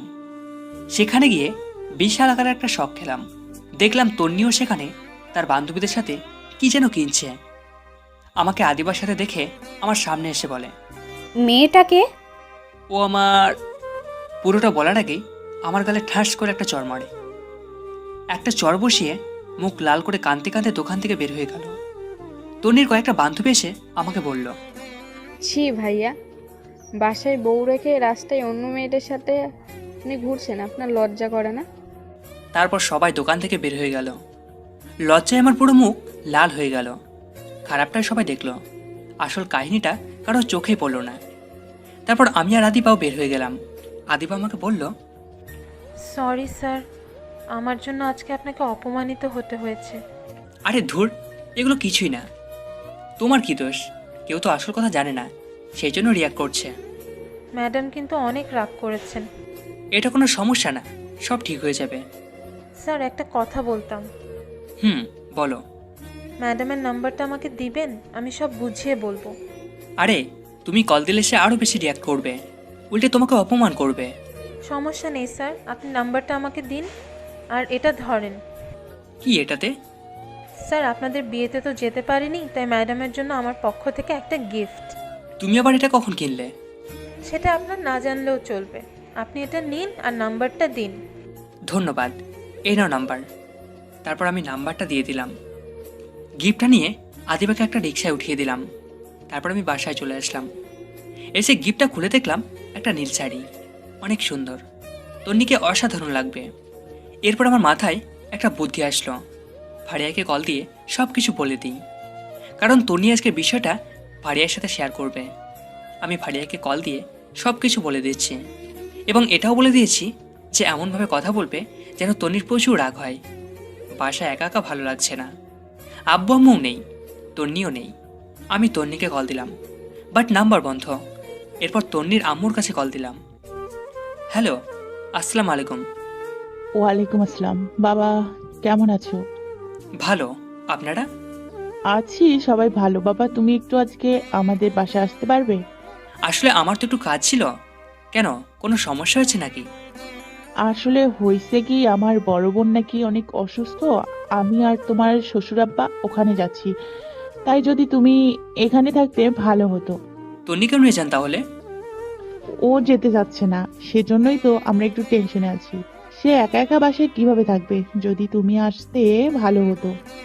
আচ্ছা ঠিক আছে, আপনারা যান, আমি সন্ধ্যার সময় আসবো। এ কথা বলেই কলটা কেটে দিলাম। কেমন জানি খুব খারাপ লাগছে। আজকে অনেক দিন পর ওর সাথে দেখা করতে যাচ্ছি। রাত প্রায় 8টার সময় ওদের বাসায় গেলাম। কলিং বেল বাজানোর সাথে সাথেই দরজা খুলে দিল। মনে হয় আমার জন্য অপেক্ষা করছিল। ভিতরে গেলাম, দেখলাম চোখ মুখ লাল করে বসে আছে, দেখতে বাচ্চাদের মতো লাগছে। তারপর আমি বললাম, কেমন আছিস? তুই এখানে কেন আসছিস? আম্মা বলেছে তাই। লজ্জা করে না অন্য মেয়েদের সাথে ঘুরে এখন এখানে আসতে? সেটা আমার ব্যাপার, আমি তো তোর কেউ না। আমাকে নিয়ে তোরা তো মাথা ব্যথা কেন? তোর মতো ফালতুকে বিয়ে করাই আমার ভুল হয়েছে। আগে জানলে জীবনেও কবুল বলতাম না। মাথা গরম করবি না আমার। কি করবি তুই? রাগে আমার পুরো শরীরের লোম দাঁড়িয়ে গেছে। আমি কোনো কথা না বলেই ব্যাগটা রেখে ওয়াশরুমে চলে গেলাম। ফ্রেশ হয়ে এসে দেখি তন্নি নেই, মনে হয় ঘুমিয়ে গেছে। আমি আর ওর ওয়াশরুমে গেলাম না। সামনে গেস্ট রুমে সবাই শুয়ে পড়লাম, কিন্তু ঘুম আসছে না। একটু পর আস্তে আস্তে উঠে তন্নির রুমের দিকে গেলাম। দেখলাম ও ঘুমিয়ে আছে। অনেকক্ষণ আমি বাইরে দাঁড়িয়ে থেকে ওকে দেখলাম। হঠাৎ করে খেয়াল করলাম ওর পুরো শরীর কাঁপছে। আমি তাড়াতাড়ি রুমে গেলাম। কপালে হাত দিয়ে দেখি জ্বরে পুরো শরীর পুড়ে যাচ্ছে। আমি তো টেনশনে পড়ে গেলাম, কি করবো বুঝতে পারছি না। পরে কিচেন রুম থেকে একটা বাটি নিয়ে এসে ওর মাথায় জলপট্টি দিয়ে দিলাম। অনেকক্ষণ হলো, কিন্তু কিছুতেই কমছে না। পরে একটা বালতিতে পানি নিয়ে এসে ওর মাথায় দিলাম। প্রায় 2 ঘন্টার মতো পানি দেওয়ার পর জ্বর কিছুটা কমলো। পরে দেখলাম পানি দিতে দিতে ওর শরীর ভিজিয়ে দিলাম। এখন কাপড়টা চেঞ্জ করতে হবে, বাট কিভাবে করব বুঝতে পারছি না। সে যদি দেখে আমি ওর কাপড় চেঞ্জ করছি তাহলে আমার অবস্থা শেষ। সকালবেলা আমি নাস্তা নিয়ে ওর রুমের দিকে গেলাম। দেখলাম সে মাত্র ঘুম থেকে উঠেছে। আমার হাতে নাস্তা দেখে চমকে উঠল। তারপর নিজের দিকে তাকিয়ে দেখে যে ওর গায়ে সেই জামাটা ছিল সেটা আর নেই। তারপর রাগে চোখ মুখ লাল করে উঠে এসে আমার কলার ধরল। এই কুত্তা, আমার কাপড়ের এই অবস্থা করেছে কে? আসলে কালকে রাত্রে পুরো কথাটা বলার আগেই ঠাস ঠাস করে দুটো চর বসিয়ে দেয়। তারপর বলে, তুই এত খারাপ আমি ভাবতেও পারিনি। আমাকে ঘুমের মধ্যে পেয়ে তুই, ছি, আমার ভাবতেই ঘৃণা লাগে। তোকে আমি আস্তে আস্তে বিশ্বাস করতে লাগলাম, কিন্তু তুই এত খারাপ আমি জীবনেও ভাবিনি। যা, বেরিয়ে যা এখান থেকে। প্লিজ আমার কথাটা শোনো। তুই যাবি নাকি আবার চর খাবি? আমি আর কিছু না বলে নাস্তার প্লেটটা রেখে চলে আসতে যাব। এমন সময় দেখি দরজার সামনে নীলা, মানে তন্নির চাচাতো বোন দাঁড়িয়ে আছে। মনে হয় আমার চরমারা দৃশ্যটা দেখে ফেলেছে। লজ্জায় পুরো লাল হয়ে গেলাম। কিছু না বলে সোজা রুমের বাইরে চলে আসলাম। এরপর নীলা ভিতরে চলে গেল। যাওয়ার পর বলল, তুই ওনাকে চড় মেরেছিস কেন? ভালো করেছি। ও আমার কাপড় চেঞ্জ করেছে কেন? সে করেনি, আমি করেছি। মানে? তুই জানিস কাল রাতে তোর অনেক জ্বর এসেছিল, উনি তোর মাথায় জলপট্টি দিয়েছে। তোর জ্বর না কমার কারণে সারা রাত মাথায় জল ঢেলেছে এবং জলগুলো তোর শরীরে গিয়ে তোর পুরো শরীর ভিজে যায়, ঠান্ডা লেগে যাবে, সেজন্য সকাল সকাল কল করে আমাকে আনে আর আমি তোর কাপড় চেঞ্জ করি। আর তুই কিনা না জেনেই ওনাকে চড় দিলি। তোর ভাগ্য অনেক ভালো যে ওর মতো একটা স্বামী পেয়েছিস। এই কথাগুলো বলে নীলা বাইরে চলে আসে। আমি তন্নির মাকে কল করে ওর অসুস্থতার কথা জানালাম। তারপর কিছু না বলে সোজা অফিসে চলে গেলাম। এরপর থেকে তন্নিকে আর কোনো কল দিই না, ওর আম্মুকেও দিই। মাঝে মাঝে ওর আম্মু কল দিয়ে খবর নেয়, জাস্ট এতটুকুই। কয়েকদিন পর বাবা মা চলে আসে। এসে আমাকে বলে, কি রে, বৌমা কই? ওর বাপের বাড়ি। তা তুই কি এতদিন ওখানে ছিলে? না, মাঝে মাঝে যেতাম। চুপ কর বিয়াদব। তুই কি ভাবছিস আমি কোনো খবর রাখি না? ঘরে বউ রেখে অন্য মেয়ে নিয়ে ঘুরতে তো লজ্জা করে না? বৌমা আমাকে সব কিছু জানিয়েছে। বাহ, ফকিনি নিজের দোষ না স্বীকার করেই আমাকে ফাঁসিয়ে দিল। জানি বাবা এখন সত্য কথা বললে বিশ্বাস করবে না, তাই বলেও কোনো লাভ নেই। এরপর বাবা বললেন, এখন ওদের বাসায় যা আর তন্নিকে তোর সাথে করে নিয়ে আসবি। কিন্তু বাবা এখন তো বলতে না দিয়েই, কোনো কিন্তু নয়, যেটা বলছি সেটা। এখন তো রাত হয়ে গেছে, এখন কিভাবে আনবো? কালকে সকালে নিয়ে আসলে হবে না? গদ্ধব, এখন আনতে কে বলেছে? এখন তুই যাবি, রাত থেকে কালকে সকালে চলে আসবি। আমি কিছু বলতে যাব, এমন সময় বাবার দিকে খেয়াল করে দেখলাম ডেকে আছে। আমি আর কিছু না বলে রেডি হয়ে ওদের বাসার উদ্দেশ্যে রওনা দিলাম। রাত প্রায় 9:30। আমি তন্নিদের বাসার সামনে দাঁড়িয়ে আছি। কলিং বেল দেওয়ার সাথে সাথেই দেখলাম তন্নির মা এসে দরজা খুলে দিল। তারপর বলল, বাবা আসছো? পথে কোনো সমস্যা হয়নি তো? না, কোনো সমস্যা হয়নি। আচ্ছা বসো, খাওয়া দাওয়া করে নাও। তন্নিও বসে আছে, বাট আমি কিছু বলছি না দেখে সেও কিছু বলছে না। খাওয়া দাওয়া শেষ করে রুমে গেলাম, গিয়ে একটা চেয়ারের উপর বসে আছি। একটু পর তন্নি এসে দরজা লাগিয়ে দিল। আমাকে বলল, সরি। সরি কেন? সেদিন রাতের ঘটনার জন্য। আমি ভাবছি তুই আমার সাথে। থাক, বলতে হবে না। আমার কপালে ওগুলো ছিল। তুই ঘুমা, সকালে তাড়াতাড়ি যেতে হবে। তুই কোথায় ঘুমাবি? আমাকে নিয়ে তো চিন্তা করতে হবে না, তুই ঘুমা। খাটে ঘুমা, আমি নিচে ঘুমাবো। কেন, তোর জ্বর খাওয়ার জন্য নাকি তোর কাছে অপমানিত হওয়ার জন্য? সে আর কিছু না বলে ঘুমিয়ে পড়ল। আমিও একটা বালিশ নিয়ে নিচে শুয়ে পড়লাম।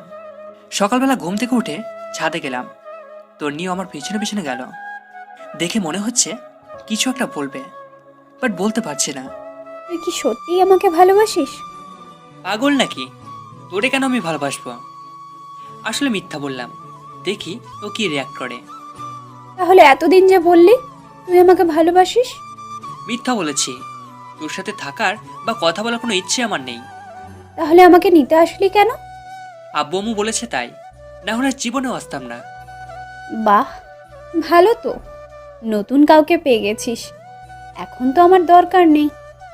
তোর দরকার কখনো ছিল না, থাকবেও না। আদিবার সাথে আমি খুব ভালোই আছি। আসলে কথাটা রাগানোর জন্য বললাম। তোর নিয়ে আর কিছু না বলে চোখ মুখ লাল করে কান্না করতে করতে নিচে চলে যায়। মনে মনে বন্ধু আইমানকে ধন্যবাদ দিতে লাগলাম, ওর বুদ্ধিটা কাজে লেগেছে। এরকম জানলে আরও আগে থেকে ইগনোর করতাম। যাই হোক, একটু পর আমিও নিচে চলে গেলাম। গিয়ে দেখি তন্নি চুপ করে বসে আছে। আমি বললাম, রেডি হয়ে নে, বাসায় যেতে হবে। আমি যাব না, তুই যা। তোর ন্যাকামি দেখার টাইম আমার নেই। আদিবা বসে আছে, তাড়াতাড়ি রেডি হয়ে নে। বললাম তো আমি যাব না। ওকে, একটু পর নিচে যাবি। তুই এখান থেকে যা, তোকে যেন না দেখি। চলে তো যাবই, এখানে তো আর থাকতে আসিনি। তুই আর 1 সেকেন্ডও এখানে থাকতে পারবি না, এখনই বের হয়ে যা। আমি ওর কিছু না বলে নাস্তা না করে ওর বাবা মাকে না জানিয়েই সোজা অফিসে চলে গেলাম। বাসায় গেলে বাবা চিল্লাচিল্লি করবে। কাজ করছি, এমন সময় আদিবা আসলো। আসতে পারি স্যার? আরে আদিবা, আসো, বসো বসো। ধন্যবাদ স্যার। আপনার কি মন খারাপ? আরে না, এমনি ভালো লাগছে না। আমি জানি স্যার, ম্যাম আপনাকে কিছু বলেছে। আসলে স্যার, সেদিন যদি জানতাম ম্যামও মার্কেটে যাবে তাহলে আপনাকে যেতে বলতাম না। আরে ধুর, এটা কোনো ব্যাপার না। এমন সময় বাবা কল দিল। আদিবা উঠে চলে গেল। এই কই তুই? আমি তো অফিসে। তোকে না বললাম বৌমাকে নিয়ে বাসায় আসতে? ও আসবে না বলেছে, সেই জন্য তো আমি অফিসে চলে এসেছি। চুপ কর বেয়াদব। ও আসবে না বলেছে নাকি? তুই নিয়ে আসিস নে। মানে আমি কেন নিয়ে আসবো না? তন্নি আমাকে সব কিছু বলেছে। তোর লজ্জা করে না ঘরে বউ রেখে অন্য মেয়েকে নিয়ে ঘুরতে? আরে তুমি এসব কি বলো? সবগুলো মিথ্যা কথা। চুপ কর। তন্নি আমাদের সব কিছু বলেছে। মেয়েটা কখন থেকে কান্না করতেছে। আমি আর কিছু না বলে কেটে দিলাম। ধুর, ফকিন্নিটা বাবাকে বানিয়ে বানিয়ে কী যে বলে আল্লাহ জানে। নিজে সব দোষ করে এখন আমাকে ফাঁসিয়ে দিচ্ছে। বিকেলবেলা আইমান কল দিল। কিরে দোষ, কি অবস্থা? মামা, কি বুদ্ধি দিলি? উনি তো ফেঁসে গেছে। আরে কি বলিস? আচ্ছা শোন, সন্ধ্যার সময় তুই আর তন্নি কফি শপে আসিস, কথা আছে। ধুর, আমি তনিকে নিয়ে আসতে পারবো না, তোরা বল আসতে। আচ্ছা ঠিক আছে বলবো, তুই অন্তত তাকে সাথে করে নিয়ে আসিস। সানিয়ার ফারেও থাকবে। আচ্ছা ঠিক আছে। এরপর বাসায় গেলাম, দেখলাম তনি রেডি হয়ে বসে আছে। আমাকে দেখেই বলল, আইমান কিছু বলেছে? না, কিছু বলেনি। কেন? কফি শপে যাওয়ার জন্য বলেছে। তো যা, আমাকে কেন বলছিস? তোকেও যেতে বলেছে। আমি যাব না, তুই যা। একসাথে যাওয়ার জন্য বলেছে। তুই না গেলে আমিও যাব না। মনে মনে তো আমার লাড্ডু ফুটছে। আহা, কি যে আনন্দ বলে বোঝাতে পারবো না। যাই হোক, বেশি মন নিতে গেলে আবার দেখা যাবে যে একসাথে যাওয়াই হবে না। একটু পর আমি আর তন্নি বের হয়ে গেলাম। একটা রিক্সা নিলাম। এই প্রথম বিয়ের পর একসাথে রিক্সা নিয়ে ঘুরছি। যখন ওর সাথে ফ্রেন্ড হিসেবে ঘুরতাম, রিক্সায় কি মজা হয় না হতো। সব কিছু মনে পড়তে লাগলো। আমি রিক্সার একপাশে সরে বসে আছি। তন্নি বারবার আমার দিকে তাকাচ্ছে। একটু পর কফি শপে গেলাম। দেখলাম আইমান, সানি আর ফারিয়া বসে আছে। আমাদেরকে দেখেই বলল, বাহ, দুজনের এখন আসার সময় হলো? না রে, একটু কাজ ছিল তাই। বুঝি বুঝি, কি এমন কাজ? তন্নি গিয়ে ফারিয়াকে জড়িয়ে ধরলো। এদিকে আইমান আমাকে ইশারা দিচ্ছে, বলছে কাজ হচ্ছে। এমন সময় সানি বলল, দোস্ত শোন, তোরা থাক, আমাদের একটু কাজ আছে, যেতে হবে। সে কি, মাত্র তো আসলাম, কফিটা খেয়ে যা। না রে, অনেক কাজ, সময় কম। আচ্ছা তুই যা, ফারিয়া থাকুক। না রে, ওর ছাড়া আমার কোনো কাজ হয় না। ওর কপালে চুমু না খেয়ে আজ কাজে মন বসে না। চুপ কর ফাজিল। আচ্ছা তোরা থাক, পরে কথা হবে। এ কথা বলে ফারিয়া আর সানি চলে গেল। আইমানও কেমন জানি চড়বড় করছে। আমি বললাম, কি রে, তোর আবার কি হয়েছে? আসলে দোষ, বাসায় একটা কাজ পেলে আসছি, এখন এই বাসা যাওয়া লাগবে। মানে কি, তোদের সবার কাজ আছে? আগে বলতিস, তোরা না বললি একসাথে কফি খাবি? তোরা খা, আমি একটু আসি। এ কথা বলে আইমান চলে গেল। আমি আর তন্নি বসে আছি। একটু পর কফি আসলো, দুজনেই খেলাম। দুজনের নীরবতা ভেঙে তন্নি বলল, একটা কথা বলতাম। বল। অনেকদিন কোথাও ঘুরি না, চল পার্কটাতে একটু ঘুরে আসি। আমিও কেন জানি ওর এই আবেদনটা না রেখে পারলাম না। অনেকক্ষণ দুজনে একসাথে হাঁটলাম, বেশ ভালোই লাগলো। রাত প্রায় 8টা। বাসায় গেলাম, দেখলাম বাসায় কেউ নেই, কিন্তু দরজা খোলা। বাবা মা দুজনকে ডাক দিলাম, কারোর কোনো সাড়া শব্দ নেই। তন্নিও ভয়ে কাঁপছে। একটু পর নীরবতা ভেঙে শুরু হলো আমাদের দুজনেরই মুখের উপর স্প্রে মারা। আর সবাই একসাথে বলতে লাগলো, happy birthday Tonni, happy birthday to you. বাবা মা সানি আইমান আর ফারিয়া সবাই একসাথে। দেখে তো আমরা পুরোই অবাক। আমি নিজেও ভুলে গেছি আজকে তন্নির জন্মদিন, কিন্তু বন্ধুগুলোর মনে আছে, সেই জন্য তারা কফি শপ থেকে তাড়াতাড়ি চলে আসছে। তারপর বড় একটা কেক কাটা হলো। তন্নির সবার প্রথমে আমাকে খাইয়ে দিয়েছে, আমিও খাইয়ে দিয়েছি। এক এক করে সবাই সবাইকে খাইয়ে দিয়েছে। এমন সময় তন্নি বলল, এতগুলো আয়োজন কে করেছে? সবাই একসাথে আমাকে দেখিয়ে দিল। আমি তো পুরো টাস্কি খেয়ে গেলাম। আমি নিজেই কিছু জানি না, আর ওরা বলছে আমি করেছি।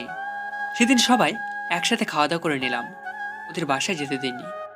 আমি, শানি, আইমান একসাথে ঘুমাচ্ছি, ভারি আর তন্নি একসাথে ঘুমাচ্ছে। পরে যে যার মতো চলে গেল। আমি অফিসে চলে গেলাম। দুপুরবেলা আদিবা আমার রুমে আসলো। স্যার আসতে পারি? আসো, বসো। স্যার একটা কথা বলতাম।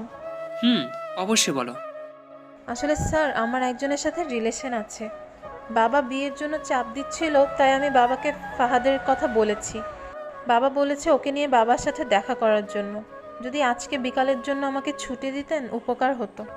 আরে এটা কোনো কথা? তুমি আমাকে আগে বলো না। ওকে, যাও, দিলাম। ধন্যবাদ স্যার। আদিবা, একটু কষ্ট করতে পারবে? জি স্যার, বলুন। তোমার পাশের আলমারিটার উপর একটা হলুদ রঙের ফাইল আছে, যদি একটু কষ্ট করে এনে দিতে তাহলে খুব উপকার হতো। এতে কষ্টের কি আছে? এই কথা বলে আদিবা উঠে ফাইলটা নিতে গেল। আলমারি উঁচু হওয়ার কারণে সে একটু উপরের দিকে উঠে পায়ের আঙুলের উপর ভর করে ফাইলটা নিতে যাবে। এমন সময় পা স্লিপ করে উল্টে যেতে লাগলো। আমি তাড়াতাড়ি উঠে ওকে ধরে ফেললাম। আর এমন সময় তন্নি এসে উপস্থিত। আমাদের দুজনকে এভাবে একসাথে দেখে চিৎকার দিয়ে উঠল। দেখলাম হাতে একটা টিফিন বাটি, মনে হয় দুপুরের খাবার নিয়ে আসছে। ধুর, শালার কেন সে আদিবার ফাইলটার কথা বললাম? যদি না বলতাম তাহলে ধন্যী হয়তো এসব কিছুই দেখতো না। আমি আদিবাকে ছেড়ে দিলাম। ধন্যীর আগে চোখ মুখ লাল করে আমাকে বলল, ছি, তুই এত খারাপ। প্লিজ তুই শান্ত হ, আমার কথা শোন। কি শুনবো? নিজের চোখেই তো সব কিছু দেখলাম। প্লিজ তুই আমার কথাটা শোন। চুপ কর, তোর মতো ফালতুর সাথে আমি কোনো কথাই বলবো না। ভেবেছিলাম তুই সত্যিই আমাকে ভালোবাসিস, আমিও আস্তে আস্তে তোকে ভালোবেসে ফেললাম, কিন্তু তুই অন্য মেয়ের সাথে। ছি, আমার ভাবতেই ভালো লাগে না। আমি কিছু বলতে যাব, এমন সময় আদিবা বলল, ম্যাম শোনেন, আপনার ভুল ধারণা। তুমি চুপ করো, লজ্জা করে না অন্যের স্বামীর সাথে এসব করতে? যত সব ফালতু। ম্যাম আপনি আমাকে যা ইচ্ছা বলতে পারেন, কিন্তু স্যারকে কিছু বলবেন না। স্যারের কোনো দোষ নেই। চুপ করো তুমি। সেদিন তো শপিং করতেও দেখেছি তোমাদের, আবার বড় বড় কথা বলছো, লজ্জা করে না? ম্যাম আপনাকে সেদিন রাতে আমি অনেকবার কল দিয়েছি সত্যিটা বলার জন্য, বাট আপনি কল ধরেননি। সেদিন আমি স্যারকে জোর করেই শপিং করতে নিয়ে গেছি। আসলে এখানে আমার কেউই নেই, স্যারকে ভাই ডেকেছি। একটা কাজিনের বিয়ে ছিল, প্রায় 6 মাস পর বাড়ি যাচ্ছি, তাই বাবা মায়ের জন্য কিছু জিনিস কিনতে গিয়েছিলাম। আর আপনি সেখানে আমাদের দেখতে পেলেন, স্যারকে সবার সামনে চড় দেন। জানেন সেদিন আপনার জন্য একটা নীল শাড়ি আমি কিনেছিলাম। স্যার অনেকবার বলেছিল আপনাকে নাকি নীল শাড়িতে ভালো মানায়। আপনাদের বিয়েতে না যেতে পারায় একটা নীল শাড়ি আমি আপনার জন্য কিনে স্যারকে দিয়েছিলাম। বিনিময়ে আপনি স্যারকে চড় দিয়েছেন, অপমান করেছেন। সেদিনের কথা বাদ দাও, আজকেরটা তো আমি নিজের চোখেই দেখলাম। আজকে কি ছিল তাহলে? আমার একজনের সাথে রিলেশন আছে, বাবা চাইছে তাকে বাবার সাথে পরিচয় করিয়ে দেওয়ার জন্য। আমি স্যারের কাছে এসেছি বিকালবেলা ছুটি নেওয়ার জন্য। স্যার আমাকে ছুটি দিয়েছেন। আমি চলে যাওয়ার সময় স্যার ফাইলটা দিতে বললেন। আমি ফাইলটা নিতে গিয়ে পড়ে যাচ্ছিলাম, এমন সময় স্যার আমাকে ধরে ফেললেন। শুনেন, একটা কথা বলি, আপনার কপাল অনেক ভালো যে আপনি ওনার মতো একজনকে নিজের জীবনসঙ্গী হিসেবে পেয়েছেন। আপনার মতো মেয়ের কোনো যোগ্যতাই নেই ওনার সাথে থাকার। নিজেকে তো অনেক কিছু মনে করেন, এগুলো বাদ দিয়ে ভালো হওয়ার চেষ্টা করুন। আদিবা এই কথাগুলো তন্নিকে বলে চলে গেল। দেখলাম তন্নির চোখ থেকে পানি চলে আসছে। আমি এতক্ষণ কিছুই বললাম না, চুপচাপ দাঁড়িয়ে দুজনের কথা শুনছিলাম। আদিবার কথাগুলো অনেক ভালো লাগলো, মনে মনে কয়েকবার ধন্যবাদ জানালাম। একটু পর তন্নি আমার দিকে তাকালো, চোখ মুখ লাল হয়ে আছে। এরপর আমাকে বলল, নিজেকে খুব চালাক মনে করিস তাই না? মানে? তুই কি ভাবছিস আমি কিছুই জানি না? কি জানিস তুই? এই যে এতদিন অবহেলার নাটক করেছিস, আমার সাথে খারাপ ব্যবহার করেছিস, নিজেকে হিরো ভাবছিস? মনে মনে ভাবলাম তন্নিকে এগুলো আবার কে বলে দিয়েছে? শালা আইমান না বলে দিল নাকি? এরপর আমি বললাম, এগুলো সব মিথ্যা কথা, আমি যা করেছি মন থেকে করেছি। তোকে এই কথাগুলো কে বলেছে? তুই কি ভাবছিস ওরা শুধু তোর ফ্রেন্ড, আমার ফ্রেন্ড না? ফারিয়া আমাকে সব কিছু বলেছে। শালা মেয়েদের পেটে কিছুই হজম হয় না নাকি? কি দরকার ছিল তোর দিকে এগুলো বলার? এরপর আমি বললাম, তোকে এই কথাগুলো ফারিয়া বলেছে? দেখ ওর হালে বেটা আমি কি করি। কি করবি তুই ফারিয়ার? এই কথাগুলো বলে আস্তে আস্তে এগোতে লাগলো। আমি বললাম, কি ব্যাপার, তুই এদিকে কেন আসছিস? কেন আসছি তাই না? দেখ একদম কাছে আসবি না, আমি কিন্তু চিল্লাচিল্লি করব। কর চিল্লা চিল্লি, দেখি কে আসে। আমি পিছাতে পিছাতে দেওয়ালের সাথে লেগে গেছি। এই কি করছিস তুই? বলার আগেই ঠোঁট দিয়ে আমার ঠোঁট চেপে ধরল। আমার পুরো শরীর লোম দাঁড়িয়ে গেল। কিছুক্ষণ এভাবে থাকার পর আমি তন্নিকে একটু দূরে সরিয়ে দিলাম। বললাম, এই তুই কি পাগল? এটা আমার অফিস, বেডরুম না। যদি কেউ দেখে ফেলতো? দেখুক, তাতে আমার কি? খাইছিস? এই মাত্র খাইলাম। আরে ধুর, এটা না, দুপুরে খেয়েছিস? না, তোর জন্য রান্না করে নিয়ে আসছি। তুই করছিস নাকি আম্মা করছে? দুজনেই করছি। তুই এত কথা বলিস কেন? আচ্ছা ঠিক আছে, আর বলবো না। তুই ফ্রেশ হয়ে আয়, একসাথে খাবো। ওকে। এরপর তন্নি ওয়াশরুমে চলে গেল। আমি মনে মনে ভাবছি, অবশেষে তন্নি লাইনে আসলো। হারামি বন্ধুগুলো না থাকলে হয়তো কিছুই সম্ভব হতো না। একটু পর তন্নি বাইরে আসলো। আমি একটা প্লেটে ভাত দিয়ে তাকে বললাম, এই ধর খেয়ে নে। আমি খাবো না। কি আজব, তুই না একটু আগে বললি খাবি? এভাবে খাবো না। তো কিভাবে খাবি? যদি কেউ একজন খাইয়ে দেয় তাহলেই খাবো। আমি আর কিছু না বলে ওকে খাইয়ে দিলাম, নিচেও খেলাম। খাওয়া দাওয়া শেষে তন্নিকে বাসায় পাঠিয়ে দিলাম। তন্নি চলে যাওয়ার পর ফাইলটা নিলাম। এমন সময় আয়মানের কল। দোষ, কি অবস্থা? আরে মামা, কি বুদ্ধি দিলি! তন্নি তো পুরো ফিদা হয়ে গেছে। আরে কি বলিস? আর তন্নির জন্মদিন, এত বড় একটা সারপ্রাইজ দেওয়ার জন্য ধন্যবাদ। আমি ভুলেই গেছিলাম ওর জন্মদিন। আরে মামা, সারপ্রাইজের কি দেখলা? আরো বড় সারপ্রাইজ এখনো রয়ে গেছে। আরে কি বলিস, কি সারপ্রাইজ, তাড়াতাড়ি বল। না, এখন না, বিকালে কবে সবে আই, বাকিরাও আসবে, সবাইকে একসাথে বলবো। আচ্ছা ঠিক আছে। শোন, আসার সময় তন্নিকে নিয়ে আসিস। আমি সানিয়ার ফারিয়াকে বলে দিচ্ছি। আচ্ছা ঠিক আছে। এই কথা বলেই কল কেটে দিলাম। অফিস শেষ করে বিকেলবেলা তন্নিকে বললাম রেডি হতে। সে তাড়াতাড়ি রেডি হতে চলে গেল। আমিও ফ্রেশ হয়ে একটা কালো শার্ট পরে বাইরে দাঁড়িয়েছি তন্নির জন্য। একটু পর তন্নিও আসলো। বাহ, সেও কালো শাড়ি পরে আসলো। আমি দেখে আবারও একবার কাশ খেয়ে গেলাম। হাঁ করে তাকিয়ে আছি। একটু পর তন্নির ঝাঁকুনিতে বাস্তবে ফিরে এলাম। ও আমাকে বলল, এভাবে হাঁ করে তাকিয়ে আছিস কেন? মশা ঢুকবে। আরে না, আমি একটা কথা চিন্তা করছিলাম। কচু করছিলি? যা, এখন রিক্সা নিয়ে আয়। তারপর আমি একটা রিক্সা নিলাম। আমি একটু দূরে সরে বসতে চাইলাম, কিন্তু আমার বাম হাতটা চেপে ধরে বসে আছে। একটু পর কফি শপে পৌঁছে গেলাম। দেখলাম সবাই বসে আছে। আমাদের দেখে সবাই দাঁড়ালো। ভারিয়া বলল, কি রে, আজ তো মিসিং, ঘটনা কি? কিসের ঘটনা? বুঝি সব বুঝি। আচ্ছা বুঝলেই ভালো। এই হারামির দল, চুপ কর, সবাই আগে বস। এরপর আমরা সবাই বসলাম। আয়মান সবার জন্য কফির অর্ডার দিল। বন্ধু, এবার বল, কি এমন সারপ্রাইজ যেটা মোবাইলে বলা যায় না, এখানে বলতে হবে? দোষ, আমার তো বিয়ে। সত্যি? সত্য। তারপর সবাই আয়মানকে কংগ্রাচুলেশন জানালাম। আমি বললাম, তো বিয়ে কবে? পরশু দিন। হারামির বাচ্চা, আগে বলিসনি কেন? দোষ, আমি নিজেও জানতাম না, আজকে সকালে আব্বা বলছে। আচ্ছা শোন, কালকে তোরা সবাই থাকবি, অনেক কিছু কেনাকাটা করতে হবে। আমি পারবো না, তোরা সবাই আসিস। না পারলে তুইও বিয়েতে আসিস না। ওরে ভাই, কাঁদিস কেন? আচ্ছা ঠিক আছে, আসবো।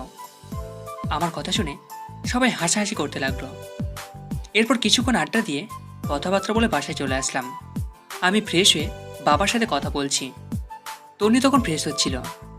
অনেকক্ষণ কথাবার্তা বলে রুমে চলে গেলাম। একটা কথা বলতাম। তো বল, অনুমতির কি আছে? আজকে খাটে ঘুমা, আমার কোনো সমস্যা হবে না। কেন, জ্বর খাওয়ার জন্য নাকি? দেখ, এগুলোর জন্য সরি, তুই খাটে ঘুমা, আমার সমস্যা হবে না। দরকার নেই, তুই ঘুমা। এ কথা বলে আমি সোফায় ঘুমিয়ে পড়লাম। তন্নি মন খারাপ করে বিছানায় ঘুমিয়ে পড়ল। পরদিন তন্নির ডাকে আমার ঘুম ভাঙলো। উঠে ফ্রেশ হয়ে নাস্তা করলাম। রুমে যাওয়ার পর আইমান কল দিল। হ্যালো দোস্ত, ওই তোরা তাড়াতাড়ি আয়, সবাই ওয়েট করতেছে। দোস্ত, আমি না, আসলেই হয় না, তন্নিকে পাঠিয়ে দেবো। ওকে, তুই আমার বিয়েতেও আসিস না। আচ্ছা, রাগ করিস না, আসছি। এরপর তন্নিকে বললাম রেডি হতে। দুজনে রেডি হয়ে মার্কেটের উদ্দেশ্যে রওনা দিলাম। একটু পর মার্কেটে চলে আসলাম। কিরে হারামি, এত দেরি কেন? আরে বলিস না, তন্নি আটা ময়দা মাখতে মাখতে দেরি করে ফেলেছে। তন্নির আগে লাল হয়ে বলল, কি, আমি আটা ময়দা মাখি? এই, তুইও তো ঘুম থেকে উঠতে দেরি করেছিস, এখন আমার দোষ দিতেছিস, তাই না? এই তোদের ঝগড়া বন্ধ কর, দেরি হয়ে যাচ্ছে। ওকে চল, কেনাকাটা শুরু করি। শুরুতে একটা স্বর্ণের দোকান গেলাম। তনি আর ফারিয়া দুজনে আইমানের বইয়ের জন্য গয়না পছন্দ করছে। অনেক ঘাটাঘাটির পর অনেকগুলো স্বর্ণের জিনিস নিল। তনি একটা নেকলেস নিয়ে বারবার নিচের গলায় জড়িয়ে দেখতে লাগলো।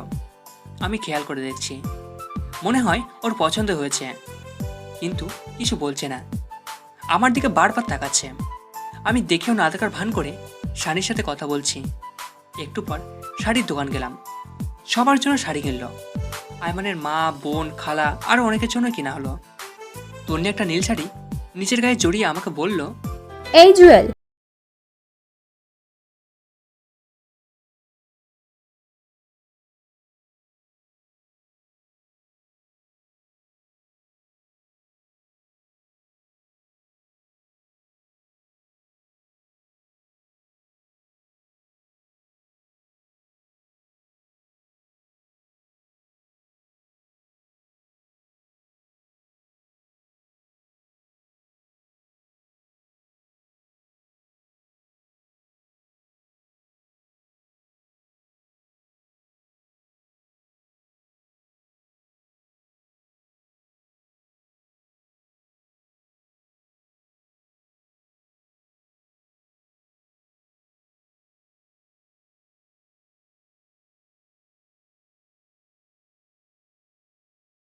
ক্যাশ টাকা দিতে পারিনি। ওর বিকাশ নাম্বার নিয়ে একটা কলিগকে বলে টাকা পাঠিয়ে দিলাম। একটু পর রিক্সায় আসলাম। কি রে, কোথায় গিয়েছিলি? সেটা তো না জানলেও চলবে। এই মামা চলেন। বাসার সামনে এসে আমি তন্নিকে উপরে পাঠিয়ে দিলাম। রিক্সা ভাড়া দিয়ে আমি উপরে আসলাম। দেখলাম তন্নি রুমে নেই, মনে হয় ওয়াশরুমে গেছে। আমি নেকলেসটা ড্রয়ারে রেখে দিয়েছি। তন্নি ওয়াশরুম থেকে বের হলো, খুব হাসি খুশি লাগছে। তারপর নিচে গিয়ে খাওয়া দাওয়া করে আগের দিনের মতো সোফায় শুয়ে পড়লাম। তন্নি কিছু বলতে গিয়েও বলেনি। পরের দিন আইমানের বিয়ে। সকাল থেকে শুধু কল দিচ্ছে। আমি ঘুম থেকে উঠে দেখি তন্নি মায়ের সাথে রান্নাঘরে কাজ করছে। কিছু না বলে ফ্রেশ হতে চলে গেলাম। একটু পর নাস্তা করে রেডি হয়ে তন্নিকে বললাম তাড়াতাড়ি রেডি হতে, আমরা বিয়েতে যাব, আরও অনেক কাজ আছে। তন্নি হ্যাঁ সূচক ইশারা দিয়ে রেডি হতে চলে গেল। আমি বাইরে গিয়ে দাঁড়িয়ে আছি। একটু পর তন্নি রেডি হয়ে আসলো। আমি তো দেখে একদম ক্রাশ খেয়ে গেলাম। কালকে সেই শাড়িটা পরেছে, আবার গলায় নেকলেসটাও পরেছে, পায়ে হাই হিল, হালকা লিপস্টিক। উফ, মাথা নষ্ট করে দিচ্ছে। আমি হাঁ করে তাকিয়ে আছি। একটু পর বুঝলাম কে একজন আমাকে ধাক্কা দিচ্ছে। কি রে, অমন হাঁ করে কি দেখছিস? মনে হয় আগে কোনোদিন আমাকে দেখিসনি। দেখছি, তবে আজকে একটু অন্যরকম লাগছে। তন্নি লজ্জায় লাল হয়ে যায়, দেখতে আরও কিউট লাগছে। তারপর একটা রিক্সা নিয়ে রওনা দিলাম। তন্নি আমার বাম হাতটা চেপে ধরেছে। একটু পর বলল, ধন্যবাদ। হঠাৎ ধন্যবাদ? এই যে আমার পছন্দের নেকলেসটা নিলি তাই। এখানে ধন্যবাদ দেওয়ার কিছুই নেই। তুই কি কালকে দোকানে আমাকে খেয়াল করেছিস? একটু একটু। কথা বলতে বলতে আমরা আবার মার্কেটে যাই। বিয়ের জন্য একটা গিফট নিলাম। এরপর আইমানদের বাসায় চলে গেলাম। সারাদিন খাওয়া দাওয়া আর মেহমান নিয়ে বিজি ছিলাম। সন্ধ্যার পর আইমান এসে আমাকে বলল, দোস্ত, একটা কাজ করতে হবে। কি কাজ? দোস্ত তুই আর তনি আমার বাসর ঘরটা সাজিয়ে দে। কিন্তু কোনো কিন্তু নাই, প্লিজ দোস্ত, না করিস না। সানিকে বাবার সাথে বাজারে পাঠাইছি, আর ফারিয়া মিলির সাথে আছে। আচ্ছা ঠিক আছে। বাবা থাকলে বাবাই তোকে বলতো। আমার তো একটু লজ্জা লাগছে, তাই কাউকে বলতেছি না। হয়েছে, আর লজ্জা পেতে হবে না। যা, আমি দেখছি।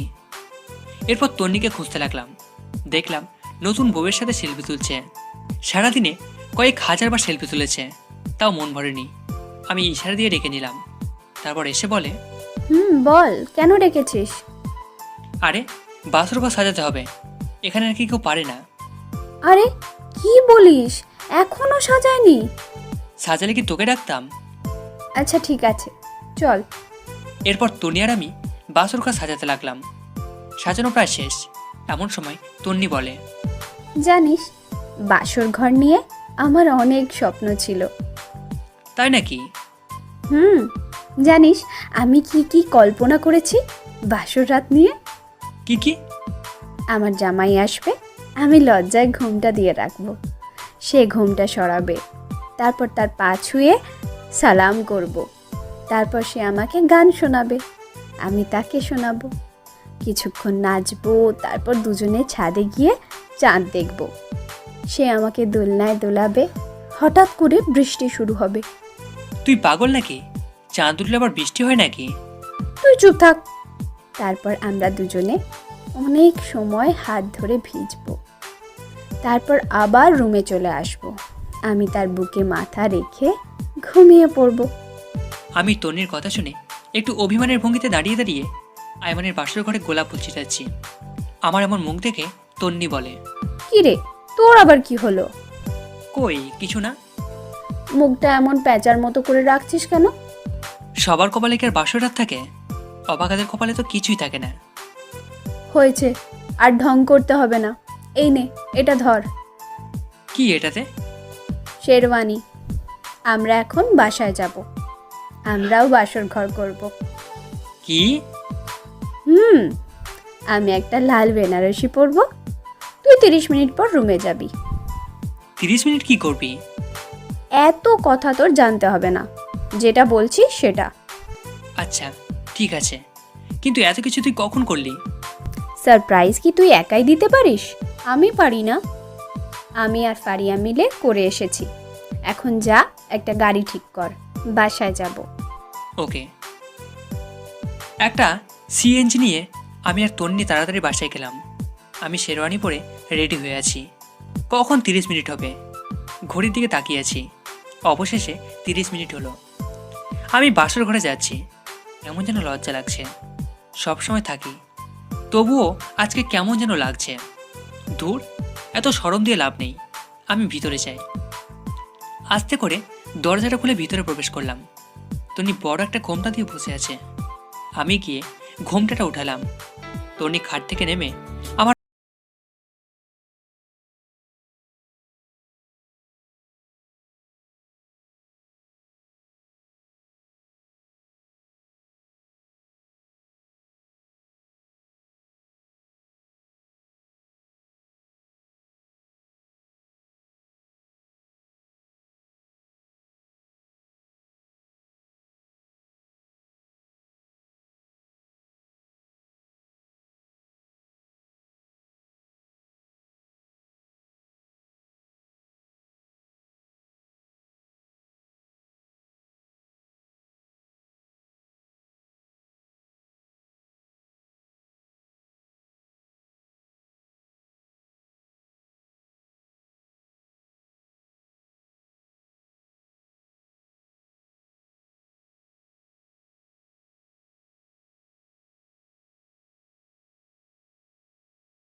সব কিছু। হ্যালো বন্ধুরা, ভিডিওটা লাইক করো আর একটা অবশ্যই কমেন্ট করো আর সাবস্ক্রাইব করতে ভুলো না।